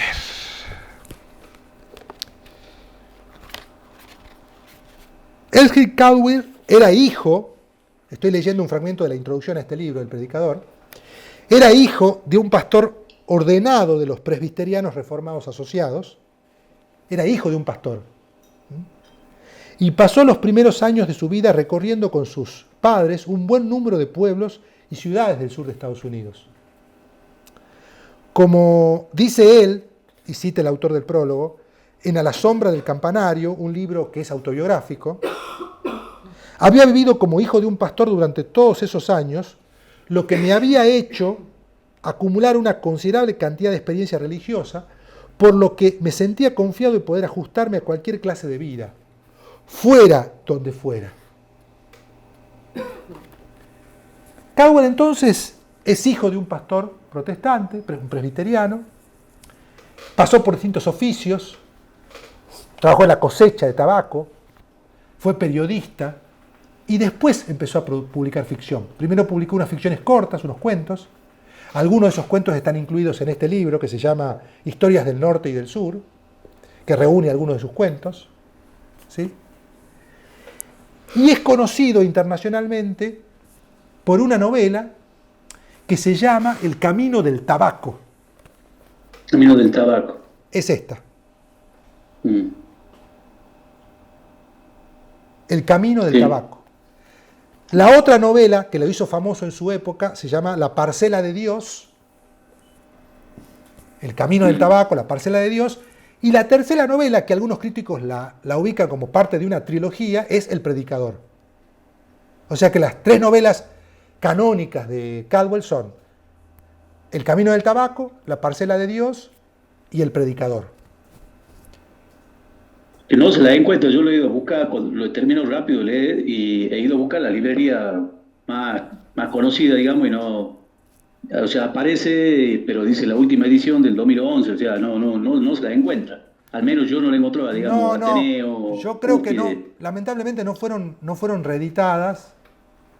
Incluso yo, que soy, digamos, bastante fetichista con los libros, Bibliófilo. sí, totalmente, fui a buscar otros libros de esta editorial, de la que tengo muchos volúmenes, que es la editorial Navona, que es una editorial española, que publicó muchos libros de Caldwell en la primera década del siglo XXI, perdón, y fui a buscar en Buenos Aires cuando fui la última vez, y ya no están. O sea, en ese momento se las compraba en saldos, en librerías de saldos. Todos estos libros yo los compré en saldos. Estos de esta editorial Navona, los compré en saldos, muy baratos. ¿A dónde fuiste? Fui particularmente a... Tribunales, ¿dónde? No, yo te digo dónde, exactamente. Porque además las tengo las librerías identificadas a ojo a cada una. Yo fui a Callao y Corrientes, Sí. Recordame cómo se llama la primera después de Callao y Corrientes yendo hacia el obelisco. ¿Hacia el obelisco? Sí, la primera. Rodríguez Peña. Exacto. En esa esquina, Rodríguez Peña. ahí está, de Rodríguez Peña, unos metros más adelante, hay una librería de saldo de libros usados, y ahí compré esta edición de Navona. Sí. Pero fui ahora de nuevo a la misma librería, en enero, antes de irme a Estados Unidos, porque hice un viaje al sur, Yo no estaba. ¿no? Y ya no estaban. Y le pregunté al dueño si no tenía guardados en algún lugar, y me dijo, no, ya no llegan esos libros. ¿Y en internet? Seguro que en Mercado Libre, si alguien quiere comprar, están. En Mercado Libre están. Sí, sí, sí. Pero yo igual, como siempre hago, que es mi metodología de trabajo en el taller, les voy a mandar los PDF. Lo que pasa es que uno quiere tener los libros, o sea, lo que nos gustan los libros en papel, uno quiere tener los libros en papel. Yo lo que sea, Sí, papel es o Claro. Kindle, lo mismo, Claro. tablet, Me todo, gusta el todo, papel. lo que sea. Vos lees en cualquier... Lo que sea. Bueno, entonces van a tener los PDF de los libros, clase por clase, y ustedes van a ir leyendo Perfecto. todo lo que haya que leer. Bueno, Faulkner sí se consigue en su libro porque hay reediciones de Faulkner, ¿no? Es lindísimo así que tenés vos. Me gusta el objeto libro. Sí. Uno de Faulkner me mostró recién. Sí, el de vos decís el de Alfaguara. El ruido de la furia. Lo quiero Este. tener. Ahí Sí. habla de la saga de Jefferson. ¿Acá? ¿Cómo se llama este? El ruido de la furia. Bueno, Este se consigue. yo me imagino que sí, alguna reimpresión debe haber. Yo la verdad que son libros que compré hace muchos años. Entonces En internet. Y este es de los que hay que vamos a recorrer ver, corrientes, yo siempre que voy... porque están esas librerías sin puertas Sí, abiertas.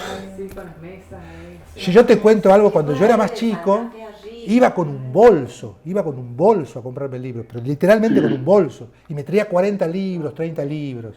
Eso me ocasionó, las pocas peleas matrimoniales que tuve, me ocasionó peleas matrimoniales, porque yo a Estados Unidos me llevé un bolso, enguillado, diríamos nosotros acá en Tucumán, Vacío para atrás. 40 libros metidos entre la ropa, así, exceso de equipaje, Ah, por sí. llevar libros nada más. Me ha pasado. ¿No? Pero bueno, estas son los avatares de la vida bibliófila. Fabián, Sí, por las dudas, ahí he puesto en el grupo sí, decime. la versión en la extensión Word, un PDF del ruido de la furia. ¡Ah, qué bueno! No, Ah, Buenísimo. Mira ahí. Buenísimo. ¿Qué ha puesto? El ruido de la furia. El ruido de la furia. Gracias. Gracias, Tano. Gracias. Y Juan el Santuario, que es el otro que tengo también.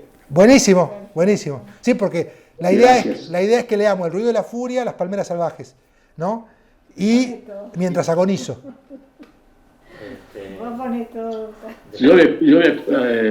Hace años compré Absalón. Bueno, ese es otro libro absolutamente Pero imprescindible. no lo terminé de leer. Mira, Sí. bueno. Bueno, este año vamos a leer Faulkner, vamos a leer 3 libros de Faulkner. Bueno, sigamos con Caldwell. Entonces, Caldwell, ya cuando empieza a publicar sus primeras ficciones, por supuesto, se dedica de lleno a eso, tiene éxito con los primeros cuentos. Él mismo, en una de las introducciones de estos libros, cuenta su camino literario y publica la gran novela que lo catapulta a él, que es El camino del tabaco. Hay que decir algo, que no he mencionado hasta ahora un autor, que es un antecedente de todos estos autores, y que también está olvidado, pero que yo lo recomendé en la entrevista que me hicieron en la Gaceta y que yo les mandé, te la mandé a vos, Salvador. Hay un escritor que no vamos a estudiar nosotros, pero sencillamente porque tampoco podemos estudiar todos los autores, digamos, pero que lo leímos un año en el taller. Incluso es el año que yo estaba escribiendo secretamente mi libro de cuentos, que después se conecta con este libro. Que es un autor que se llama Sherwood Anderson. Sherwood Anderson. Y es un escritor anterior a estos escritores, porque es de una generación anterior. O sea, es un autor que influye en Faulkner y que influye en estos otros autores. Que no es gótico, literalmente, pero que trabaja una idea de delirio, personajes delirantes, que preanuncian de alguna manera el gótico. Él escribió un libro famosísimo que se llama, que es el que yo cito en la entrevista, Waynesburg, Ohio, que es un libro ubicado en un pueblo imaginario, como va a ser Faulkner después, y como va a ser García Márquez. O sea que García Márquez es nieto de Sherwood Anderson, porque el que inventó la idea, digamos que la popularizó, y que escribió un libro realmente moderno en el sentido literario del término, o sea, de una modernidad literaria, es Sherwood Anderson, el primero que hizo la idea, que compuso la idea de un pueblo imaginario en el que los personajes son autónomos, tienen una vida autónoma, una vida propia, y tienen un lugar central, por encima de la trama incluso, es Sherwood Anderson, en este libro, Waynesburg, Ohio. Inventa un lugar con el nombre real, porque el nombre es real, existe un pueblo que se llama Waynesburg en el estado de Ohio, en Estados Unidos, pero él inventa un pueblo con personajes ficticios, donde los personajes entran y salen de los distintos cuentos. De hecho, eso ha llevado a que los críticos lo lean como un libro de cuentos o como una novela. Y de ahí, claro, de ahí viene Narco Esquina, claramente, que es mi librito, digamos, que publiqué el año pasado. Y entonces, este autor es clave para entender a Faulkner, en realidad. Faulkner está endiosado, digamos, está catapultado y celebrado, pero en realidad, de alguna manera, su maestro, y lo reconoce como maestro él en realidad en vida, es Sherwood Anderson, el que de alguna manera lo impulsó a crear este pueblo, que ya saben que es de Yoknata Paupa, que es este pueblo imaginario que después García Márquez toma para inventar Macondo. O sea, la idea, y Onetti para inventar Santa María, ¿no? Quiere decir que hay una clara filiación con Faulkner y con Sherwood Anderson, ¿no? Por eso yo debo mencionarlo, porque si no, queda esto como que en realidad estos escritores inventan todo de la nada, y en realidad hay ancestros, hay antecedentes, ¿no? Bueno, no sé si querían decir algo, yo hago una pequeña pausa. Yo del libro específicamente, sí, ¿no? ¿Algún comentario? No sé si es pertinente en este momento. Sí, empecemos con los comentarios. Yo voy a hacer los míos también. Sí, bueno, algunos comentarios. La sensación que me dio a mí al comenzar a leerlo es de, yo decía, lo escribe así como de angustia, es decir, es capaz de crear un clima exasperante, ¿no? Sí. Es capaz de crear un clima, esa perversidad, ¿no?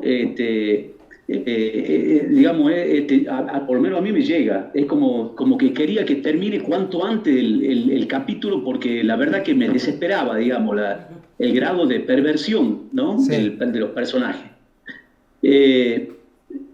No sé si me expreso en estos términos, pero es como que la estructura es tan sencilla porque solo incluye diálogo, mucho diálogo, sí, y descripción del personaje, una simple descripción de quién era el personaje, pero no llega hasta a describir, digamos, la psicología del personaje. Es una mera descripción, es como que si eso no hiciera falta, digamos, ¿no? Con el diálogo y cómo se va, ¿no? Esa es otra.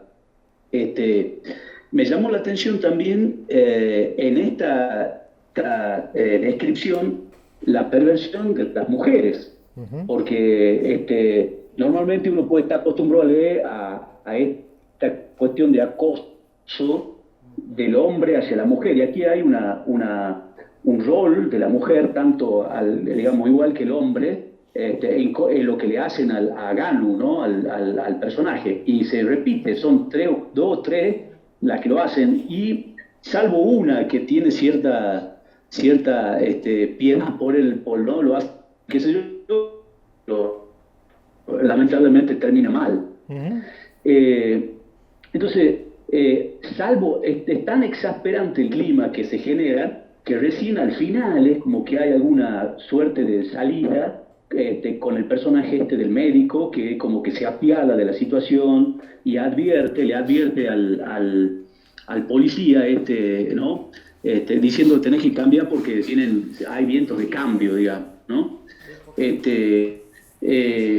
O sea, es como que de 10 personajes, solo uno podría rescatar que hay 2 o 3 que tienen algún rasgo de bondad, por llamarle de alguna manera, ¿no? Es como que todos los demás tienen, les sale el monstruo, digamos, ¿no? En cada uno de ellos, ¿no? Salvo, y otra cosa es, también que me llama la atención del personaje de Ganu, del negro, es la pasividad, es como un apóstol de la no violencia, no reacciona nunca, ¿no? Es como que se banca todo, y le pido al Altísimo, y esa es como si fuese su única tabla de salvación, ¿no? No tiene otro. Y además, otra cosa, ¿cómo te voy a decir? La soledad de los personajes, o sea, es como que no tienen otro grupo de negros que se junten para resistir a semejante trato y perversión, ¿no? O sea, Gano es solo, no tiene otros amigos, otros con los cuales buscar resistirse, está solo, ¿no? Y bueno, obviamente que con un poco más diría, de inteligencia, el personaje de Tian, digamos, ¿no? Cómo reacciona, cómo va tratando de comillas, resolver la situación, pero bueno, lamentablemente es una víctima de todo el contexto, ¿no? Bueno, estas son o sea, me gustó muchísimo, realmente me ha llegado en el sentido de que a pesar de que hay mucha literatura y cine sobre el tema de los derechos civiles en Estados Unidos, los negros, la esclavitud, etcétera, etcétera, es la primera vez que leo algo tan, no diría si real, sino desde otro punto de vista, ¿no? Que te llega, al menos a mí me llegó. Es como la sensación que tenía de que quiero que termine rápido, o que reaccione, que haga algo, porque no me bancaba semejante perversión, digamos, ¿no? Bueno, esos son los comentarios que tengo para hacer, digamos, ¿no? O sea, es lo que resumido, digamos, brevemente. Me parece muy interesante lo que dijiste, porque me parece que está eso que vos destacaste, la soledad, ¿no? El aislamiento de Ganus y de su hermana, la perversidad, ¿no? La hazaña con la que lo maltratan y demás, son elementos que percibimos cuando leemos, yo también percibí eso. Y también me parece interesante lo que dijiste, porque yo lo conecto directamente con el concepto de gótico, ¿no? Y con la idea de la ampliación, claro, la ampliación del realismo. Es decir, acá tenemos varias consideraciones para hacer a partir de lo que vos dijiste, Humberto. Porque pensemos lo siguiente. Esta novela fue publicada en los años 30, 40, ¿no? En la década del 30, en la década del 40. Es contemporáneo de Faulkner.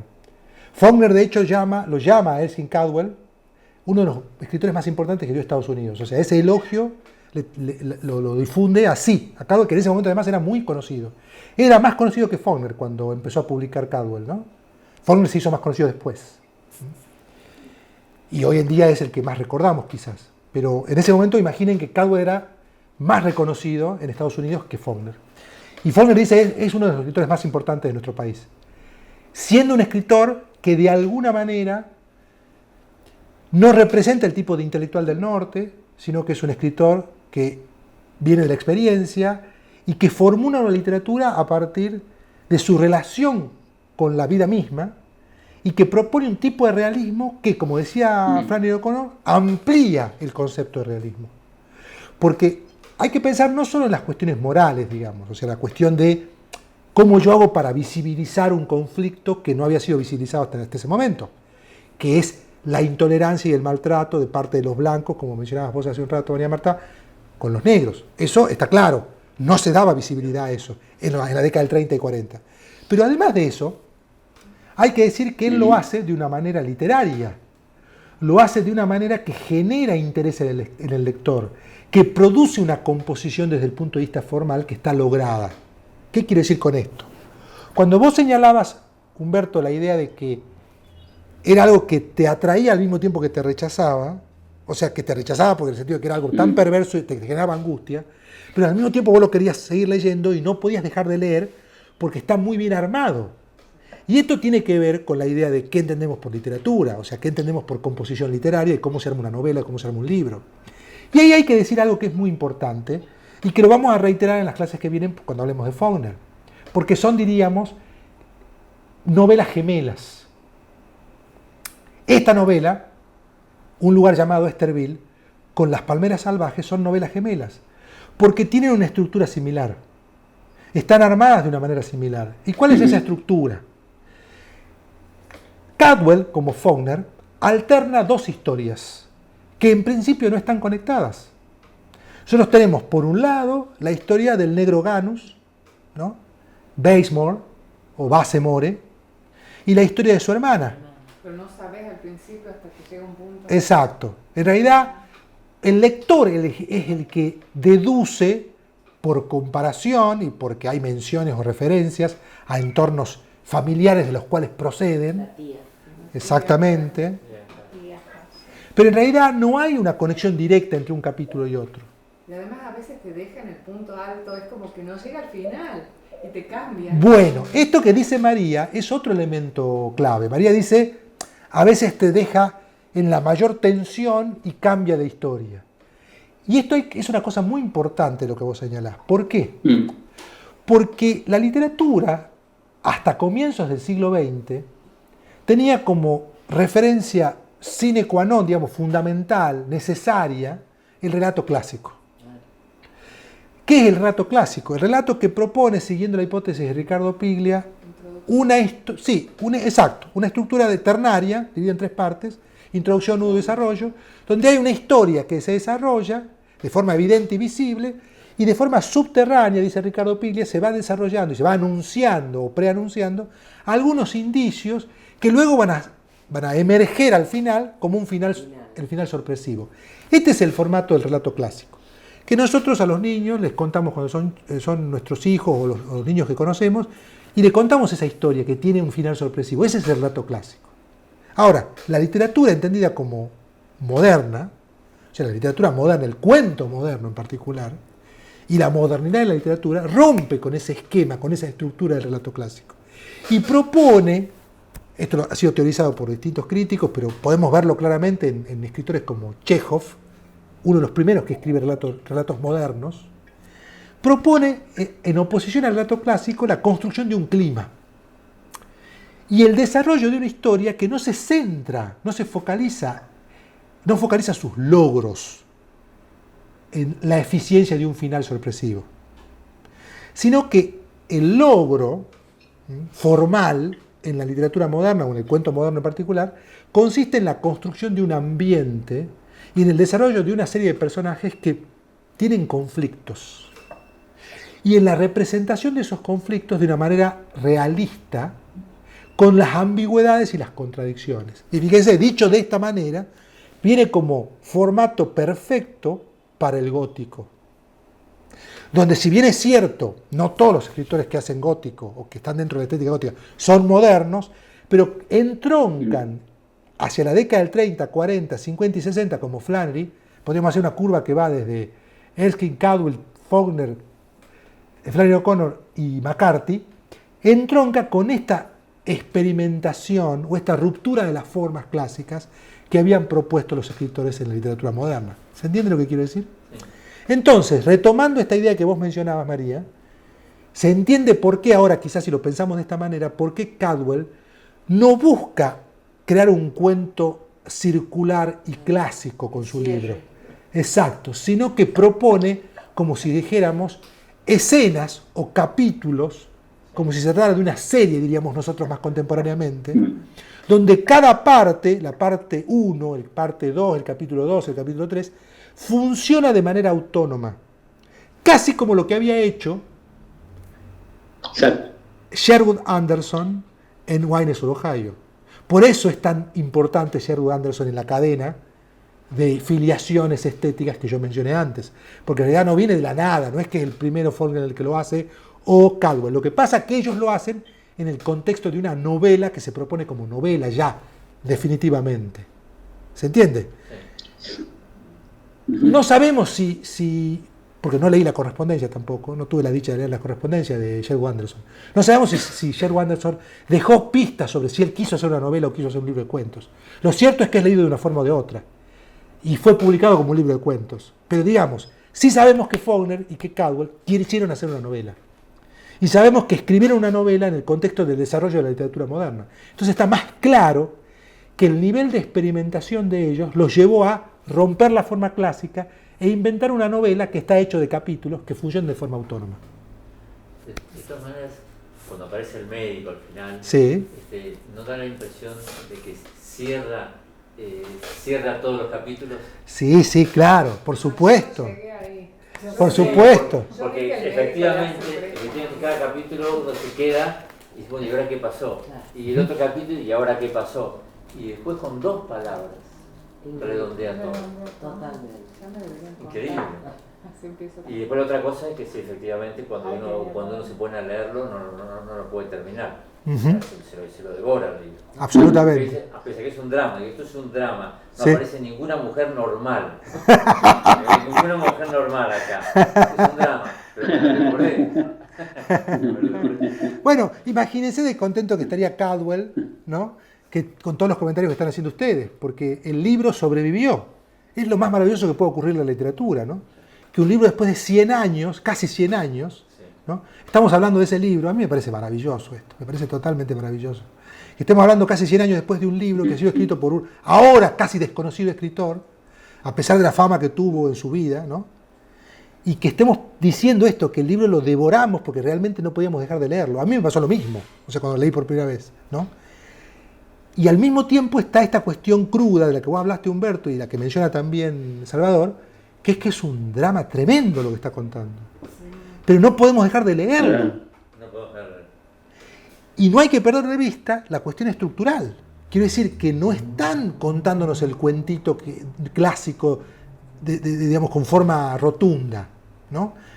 Es una novela que tiene una importante dosis de experimentación. Lo que pasa es que ahora ya estamos, lectores del siglo XXI, más habituados a que los escritores hagan esto.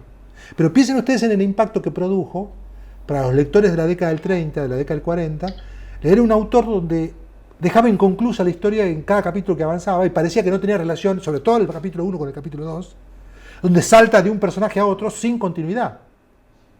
Hay que destacar esto, porque me parece muy importante. Y Faulkner incluso va a profundizar este procedimiento, porque va a ir un paso más allá. A decir verdad, la novela de Faulkner es anterior, es 3 años antes que esta. O sea que en realidad uno podría pensar que Caldwell leyó a Faulkner y quiso hacer un experimento similar, ¿no? Porque Las Palmeras Salvajes creo que es del año 38 o 36 y esta es del 39, si no me acuerdo mal. O sea, es 3 años después, ¿sí? No importa la fecha, lo importante es que sepamos que están estos experimentos. Tano, ¿querés decir algo? ¿O preguntar algo? Gracias. Bueno, yo no quiero agotar el libro en el día de hoy. Yo quiero que hablemos de algunos elementos formales, como estoy hablando, y que hablemos de parte de la historia. ¿Qué ocurre en el capítulo 1? Si tuviéramos que desglosarlo y analizar. Hay un personaje que es Ganus. La novela empieza. Comparemos los principios. Hablemos del principio, porque cuando hablemos de Faulkner yo quiero leerles el principio y comparar con el principio de esta novela. Vamos a leer el principio.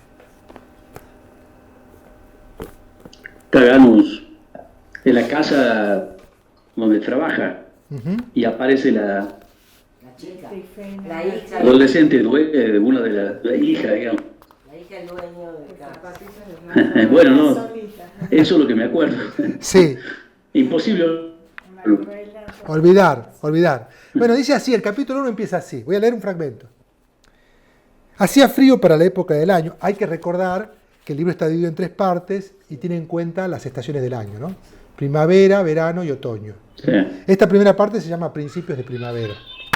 Y dice, hacía frío para la época del año en el interior de la casa, que era grande, blanca, de 2 plantas y con columnata, pero intermitentemente corría una brisa cálida de primavera que llevaba aroma a jazmín empapado de rocío y entraba por las ventanas abiertas para hacer crujir el periódico del domingo, colocado encima de la mesa de la cocina. O sea que empieza en términos cinematográficos con un plano general. Un plano Así es. abierto, ¿sí? En ese sentido es clásica la novela.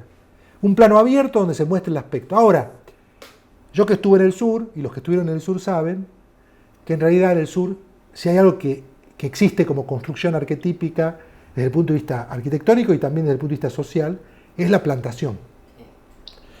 Esto parece una plantación, aunque no lo sea. Es la casa de una familia rica que tiene una casa con una galería muy grande y con una columnata blanca. Así son las casas de los dueños del sur, de los dueños de las plantaciones. O sea, es que claramente nos sitúa, para los que conocemos el sur y tenemos idea de cómo funcionaba socialmente el espacio social del sur, como una plantación esclavista, o aunque esté ubicada en el siglo XX la novela, una plantación que hereda los vicios del esclavismo. Quiere decir que hay una estructura social muy vertical, ¿no? Donde hay pobres y ricos claramente diferenciados, donde los negros están como sirvientes de los ricos, y donde esta casa, es muy interesante el planteo desde el punto de vista incluso espacial, porque se dice que por ese frente de esa casa, ese un poquito más adelante, pasan los autos, pasa un auto que genera una polvareda, y cada visitante que pasa por la pequeña localidad va a tomar como referencia, dice, no, esa casa. Me pareció muy interesante porque es una forma de empezar en escorzo, es como mirarla de costado a la ciudad, no mostrarla con el plano general típico en realidad, donde se ve de frente la casa, sino yo me imaginaba que de escorzo es el plano de escorzo y se ve la casa, y se ve la majestuosidad de la casa, porque eso así empieza la novela, y ahí luego se va al interior de la casa, como hace una película clásica también, plano general, plano más cerrado del interior, y se ven los personajes. Así empieza la novela. Y aparecen los personajes que ustedes mencionaban, que son el negro Ganus y Estefina, o como se pronuncie, ¿sí? Que es la hija del dueño de la casa, que es muy interesante porque es muy interesante cómo presenta a los personajes. Cuando nosotros leemos un libro, sobre todo si pensamos en escribir, ¿no? Porque ustedes saben que este es un taller de lectura y de escritura para aquellos que quieren escribir, tenemos que pensar no solo qué es lo que aparece, sino qué es lo que no aparece. ¿Qué es lo que está solo aludido? ¿Qué es lo que está referido pero que influye en lo que se está narrando? Y acá está muy, muy presente la ausencia de los padres. Es decir, los padres de la chica blanca, del adolescente, con el que establece el diálogo, un diálogo procaz, 16 años. digamos, ¿no? Fabuloso cómo está planteado. Vos señalabas, Humberto, la importancia de los diálogos, es central. Hay que decir que este escritor va a influir mucho en Hemingway, por el trabajo con los diálogos. Y de hecho Osvaldo Soriano, un escritor argentino, va a destacar, va a ser uno de los difusores de Cadwell en los años 80. Cadwell tuvo distintas etapas, ¿no? En Argentina, por ejemplo, fue muy difundido en los 80 por Soriano y por algunos escritores españoles. Luego fue olvidado, de nuevo, como pasa con los escritores. Y ahora estamos en este taller humildemente tratando de recordarlo y de rescatarlo, ¿no? Pero quiero decir, así pasa. Y Osvaldo Soriano lo rescató y lo difundió muchísimo, lo tradujo incluso, y lo destacaba en todas las entrevistas que daba, y decía que era uno de sus maestros. Y los diálogos son claves en toda la novela, porque en realidad parte de la tensión dramática tiene que ver con el diálogo preciso, cómo construye las líneas de diálogo este autor. Si hay algo que es difícil de escribir, y si no prueben a hacerlo, en un cuento, en una novela, es la escritura de diálogos. Porque lo que uno tiende a hacer es a formalizar en extremo el diálogo. O sea, darle una estructura más solemne cuando escribe. Prueben, hagan la prueba. Traten de escribir diálogos. Se mezcla el diálogo interior de claro, cuando él por dice, supuesto. Ahora voy a entrar al cuarto, pero no voy a quedar... Muy bueno eso. Pero ¿por qué sucede eso que dice María? María dice que acá se mezcla, no sé si no lo escucharon ustedes, se mezcla la escritura del diálogo exterior con el diálogo que él tiene consigo mismo. O sea, con el fluir de la conciencia, diríamos en términos literarios, en términos más técnicos. Voy a ir corriendo antes de que se me acerque y no se va. Exacto. Bueno, pero ¿por qué? ¿Cómo es que él puede hacer eso? Esa es la pregunta que nos tenemos que hacer nosotros. Ni idea, porque uno va no, bueno, yo que soy el profesor del taller, voy a detenerme en esto, también para que analicemos de otra manera el libro y nos fijemos en un detalle particular. ¿Qué tipo de narrador construye el libro? Un narrador en tercera persona. Pero ese narrador en tercera persona, ¿sí? Exacto, esa es la palabra clave. Se mueve. Yo siempre digo en las clases, y uso la palabra siempre porque realmente es así, muchas veces he dicho que hay que tener cuidado cuando uno usa el concepto de narrador omnisciente. Ustedes saben que uno podría hacer una historia del narrador omnisciente. Eso sería un asunto interesante para un curso, ¿no? Una conferencia. Hacer una microhistoria del narrador omnisciente desde los primeros novelistas modernos, desde Don Quijote, por ejemplo, hasta el siglo XX. Porque en realidad uno tiende a creer, equivocadamente por supuesto, que el narrador omnisciente es idéntico a sí mismo. O sea, siempre ha sido igual. Y ese sería el primer error que cometeríamos, ¿no? Lo que hay que ver es de qué manera usa cada escritor el narrador omnisciente. Se llama narrador omnisciente, ustedes saben, al narrador en tercera. Y se llama omnisciente porque todo lo sabe, o todo lo puede saber. Ahora bien, les voy a dar la primera desilusión. Es un artilugio absolutamente artificioso el narrador omnisciente. porque no existe en la realidad nada que se parezca a un narrador omnisciente. Quiero decir... ¿Le quita categoría a un libro, digamos? ¿A un escrito? No, yo diría que es un recurso que tiene el escritor para hacer su libro. Es un recurso literario. Pero piensen lo siguiente. Cuando nosotros, en la vida cotidiana, cuando nosotros le contamos a alguien una historia, ¿de qué forma se la contamos? En primera persona. Es decir, le decimos, mirá, Dolores, yo te quiero contar lo que me pasó ayer. O mirá, te quiero contar lo que le pasó a otro. Es tu mirada. Sin embargo, en un momento apelamos a hablar de otra persona en tercera persona. Y decimos, porque a Juanita le pasó tal cosa. Y ahí usamos el narrador en tercera. Y cuando usamos el narrador en tercera, no es un narrador omnisciente que todo lo sabe. O sea que ahí ya vemos un ejemplo de narrador omnisciente que sabe mucho, pero que no sabe todo. Con esto, ¿qué les quiero decir? Que el narrador omnisciente, aunque se llama así, que todo lo sabe, nosotros somos como escritores, como autores, autores que escribimos narración, administramos la información que sabe el narrador omnisciente. ¿Y esto qué quiere decir? Que depende de cómo lo usemos en cada caso, va a saber más o va a saber menos. Va a dar más información o va a dar menos información. Con esto les quiero decir que en realidad el nombre puede llevar a engaño. Es un narrador en tercera que puede saber todo, pero que nunca sabe todo. Porque en realidad nunca da todo lo que sabe. Administra y da información de acuerdo al capítulo como va avanzando. Y lo podemos ver acá. Y ahí ya vamos al ejemplo del libro de Caldwell. Hay cosas que sabe al comienzo del libro, el narrador, porque no las sabe nadie. La presentación del entorno. ¿Dónde estaría ese narrador? Porque piensen qué gran invento de la humanidad es el narrador omnisciente. No existe el narrador omnisciente, o sea, no hay nada en la realidad que sea un narrador omnisciente.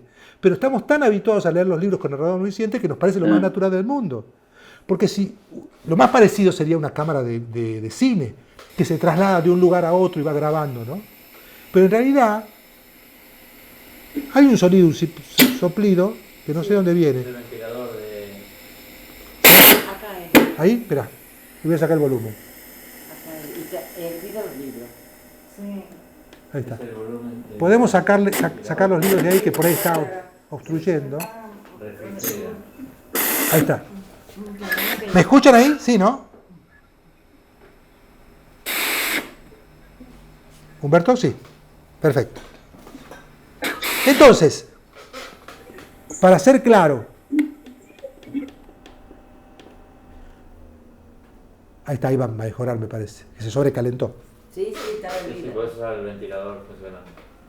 Sí, no, y se sobrecalentó porque estaban los libros, yo no me di cuenta y obstaculizaba. Sí.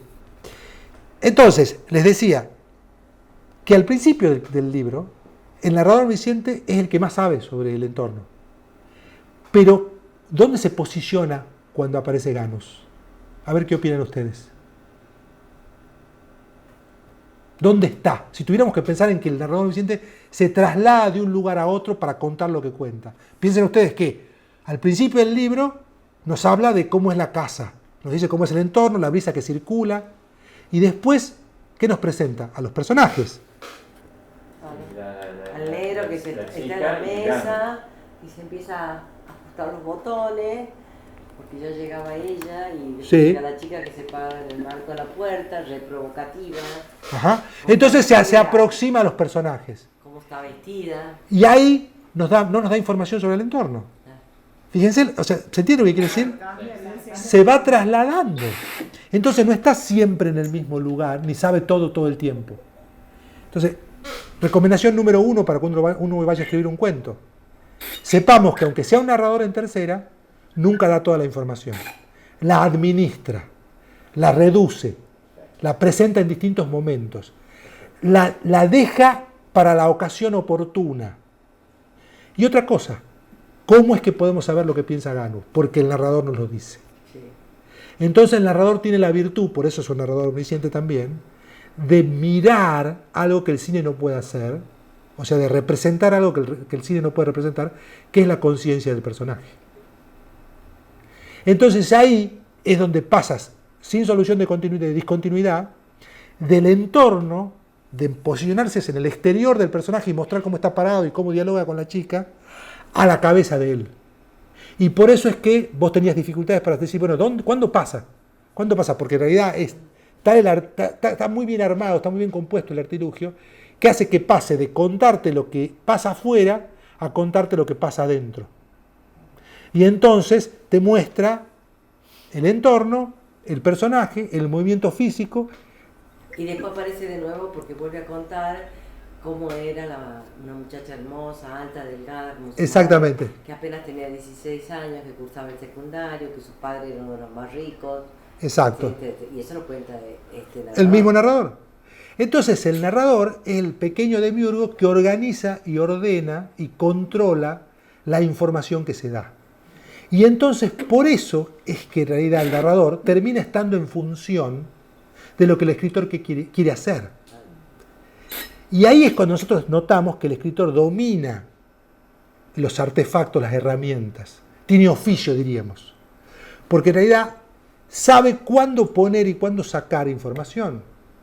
Decidió no volver sobre los padres. Los padres en realidad son una figura secundaria para hablar de cuál es la relación que ella tiene con los padres. Los padres generan una expectativa que es muy importante para la construcción del primer capítulo. Sí. Porque en realidad hay un elemento clave, que es cuándo van a volver los padres. Sí. Es con lo que está jugando la primera parte. Yo estoy hablando solo del primer capítulo. Sí. ¿Cuándo van a volver los padres? Y eso es lo que genera tensión. Porque eso estamos... miedo del negro. Claro, y con eso juega con el negro y con el lector. El negro no sabe cuándo van a venir los padres, el lector tampoco sabe, está sufriendo todo lo que aparece. Y está esperando a ver si van a aparecer. Exacto. En todos los capítulos está ausente. Exacto. El camionero, incluso ese aparece, Levis, sí, aparece. Sí, aparece. Pero toda la trama es en virtud de que vuelva el camionero a su casa. Que no vuelva. Que, claro, exacto. Aprovechando la oportunidad que estamos solos. Y ahí viene el relato, igual historia. Exacto, exactamente. La bicicleta que ya le van a dar el trabajo a otro y él no logra conseguir la bicicleta. Entonces, fíjense, analicemos la complejidad, ¿no? Caldwell construye un universo, un microuniverso, con muy pocos personajes en realidad. Quiere decir, en cada capítulo, a eso me refiero, ¿no? Le organiza de acuerdo a una estructura moderna, donde en realidad lo central no es la sorpresa del final del capítulo, sino el clima de tensión, totalmente. La atmósfera, totalmente. Que se genera a partir de cuestiones morales, o sea, cuestiones del gótico, o sea, de estas monstruosidades, de estos freaks de las que hablaba Flannery O'Connor. Entonces, las contradicciones, las tensiones raciales, religiosas, ¿sí? de clase social, son las que arman, pero están tan bien entrelazadas, porque esto está mixturado con la forma, o sea, no podemos separar forma de contenido, porque hay un contenido que se pone en tensión, que se evidencia, que es el conflicto racial, social, etc., pero la forma que él eligió para armar esto es magistral, porque por un lado desarrolla en un capítulo la microhistoria de Ganus, que va a retomar en el tercer capítulo. Y a su vez, el propio capítulo tiene una curva dramática que genera una tensión que cada vez sube más y más y más y más, llega a un clímax y ese clímax no tiene una resolución. Corta en el clímax. Pareciera que no da al ministro la información, no la da. No la da, ahí está la clave, no la da. Y entonces nos tenemos que preguntar cuál es el arte de este escritor. ¿En qué consiste entonces su arte? Y acá volvemos sobre lo que hablábamos hace un momento. Está en la ruptura con el relato clásico y en la propuesta de un relato moderno, donde de lo que se trata es de presentar un conjunto de escenas que nos hagan, y con Humberto lo logró claramente, cuando vos dijiste lo de la angustia. Yo festejé cuando vos contestaste lo de la angustia, Humberto, discúlpame que festeje con tu angustia, pero yo dije, eso quiere decir que Caldwell está vivo, que Caldwell es un autor que está vivo y que produce lo que tiene que producir. Claro. Vos fijate que en realidad, con tan pocos elementos, produce esta conmoción en el lector. Y además deja, como decías vos, María, hace rato, en la tensión más alta y corta el capítulo. Y uno dice, bueno, pero acá ¿qué pasó? ¿Qué va a pasar, digamos? Y la expectativa se queda en el punto más álgido, más alto. Claro, cuando él se va con la muñeca rota, más o menos, de que ella lo agarró y termina el capítulo. Ahí esa lo vi. El final del capítulo 1. Terminas en suspenso Porque y ella lo agarra, y la muerde. y ella le clava la Pensé que era una diente. muñeca de verdad. No, su muñeca, que se quedan lastimadas. Y bueno, y él se vuelve a la cocina o a seguir haciendo sus cosas, ella queda en el cuarto y él se va, bueno, pero quedó ahí, lleno de dolor. Entonces fíjense qué complejo que es el libro. Quiero decir, si lo analizamos así. Parece sencillo, de hecho en un momento Humberto dijo, es un libro que se deja leer y que vos lo querés devorar, pero fíjense qué bien armado que está. O sea, con cuántos recursos. Y por eso es que impactó tanto el libro. Al lector que no tiene las herramientas para hacer este análisis, pero también a la crítica. Porque la crítica encontró acá un autor que estaba innovando desde el punto de vista formal y que además estaba revelando de otra manera, como dijo Humberto en un momento, una parte de la sociedad del sur de Estados Unidos, denunciando, si ustedes quieren, o directamente representando las injusticias sociales desde una mirada de lo grotesco, diría Flannery O'Connor, poniendo el ojo donde otros no habían puesto, mirando, como dice Flannery en el ensayo, porque quiere ver eso que es, diríamos, siguiendo a Salvador, anormal, ¿cierto? O freak, o una deformación, como dicen la propia Flannery en otros textos, esa deformación social, esa deformación del cuerpo social, pero que es lo más concreto que hay, dice Flannery en el ensayo. No es que está fuera, no es que está excluido, no es que no lo vemos, es que los otros no lo quieren ver y para el del norte es grotesco, pero para nosotros es lo más real. Bueno, con esto yo cierro mi clase de hoy. Perfecto. Y no cerramos la lectura del libro, sino que vamos a seguir hablando de este libro la clase que viene. Okay. Yo les voy a mandar Las palmeras salvajes, solo, no para que se angustien ni se atosiguen, ni se sientan atosigados, sino para que empiecen a leerlo tranquilamente y ustedes solos van a empezar a hacer conexiones. Porque van a ver cuán diferente es Faulkner en cuanto al universo que plantea y cuánta comunidad tiene en términos de gótico con Cadwell. Perfecto. Poneme en el grupo antes de mandar el libro. Bueno, no. Igual yo te lo venía mandando, las cosas que venía mandando, salvo el ensayo este que me olvidé de mandártelo, la verdad. Me olvidé. Perfecto. Es un error mío. No pasa nada. Pero perdón, ¿no? Ahora que ha ganado el Oscar, creo que esta película se llama Zona de Interés. No la vi. Bueno. La quiero ver. ¿Por qué no sacar un poco esa situación que tiene que ver con la banalidad del mal? Digamos que te va presentando una realidad grotesca también, con toda normalidad, porque vos estás viendo el interior de la casa del jerarca nazi pegado al campo de concentración, una vida cotidiana, donde se toma todo como normal, y me hace acordar un poco cómo se presentan los... Sí, hay una relación, sí. De hecho, el gótico, existe un gótico alemán, digamos, es decir, sí, claro. Bueno, seguimos la clase que viene. Fantástico. Yo voy a apagar esto porque está haciendo un ruido bárbaro. ¿Sí? Sí, claro. ¿Escucha? Lo que quería agregar es la repercusión que tuvo la novela en su tiempo, a diferencia de los efectos que produce en nosotros, puede haber visto tantas cosas, películas respecto al problema racial en los Estados Unidos. Sí. Una cosa es leerlo en el 30 y el 40, y otra cosa es leerlo ahora cuando hemos visto tantas cosas referidas al tema del problema racial. Sí. ¿No? Y sin embargo que te sorprenda es doblemente valioso, digamos. Sí, yo creo que es doblemente valioso porque, como vos decís, ya hemos visto muchas películas, hemos leído otros libros, claro, pero el autor sigue presentando una perspectiva distinta, ¿no? Exacto, novedosa. Yo creo que a diferencia de otros autores es menos maniqueo. Es menos maniqueo. Claro. ¿No? Claro. Y eso me parece que enriquece la situación. Por los chiquitos también. Bueno, los saludo. Nos vemos el viernes. Nos vemos el viernes. Un abrazo.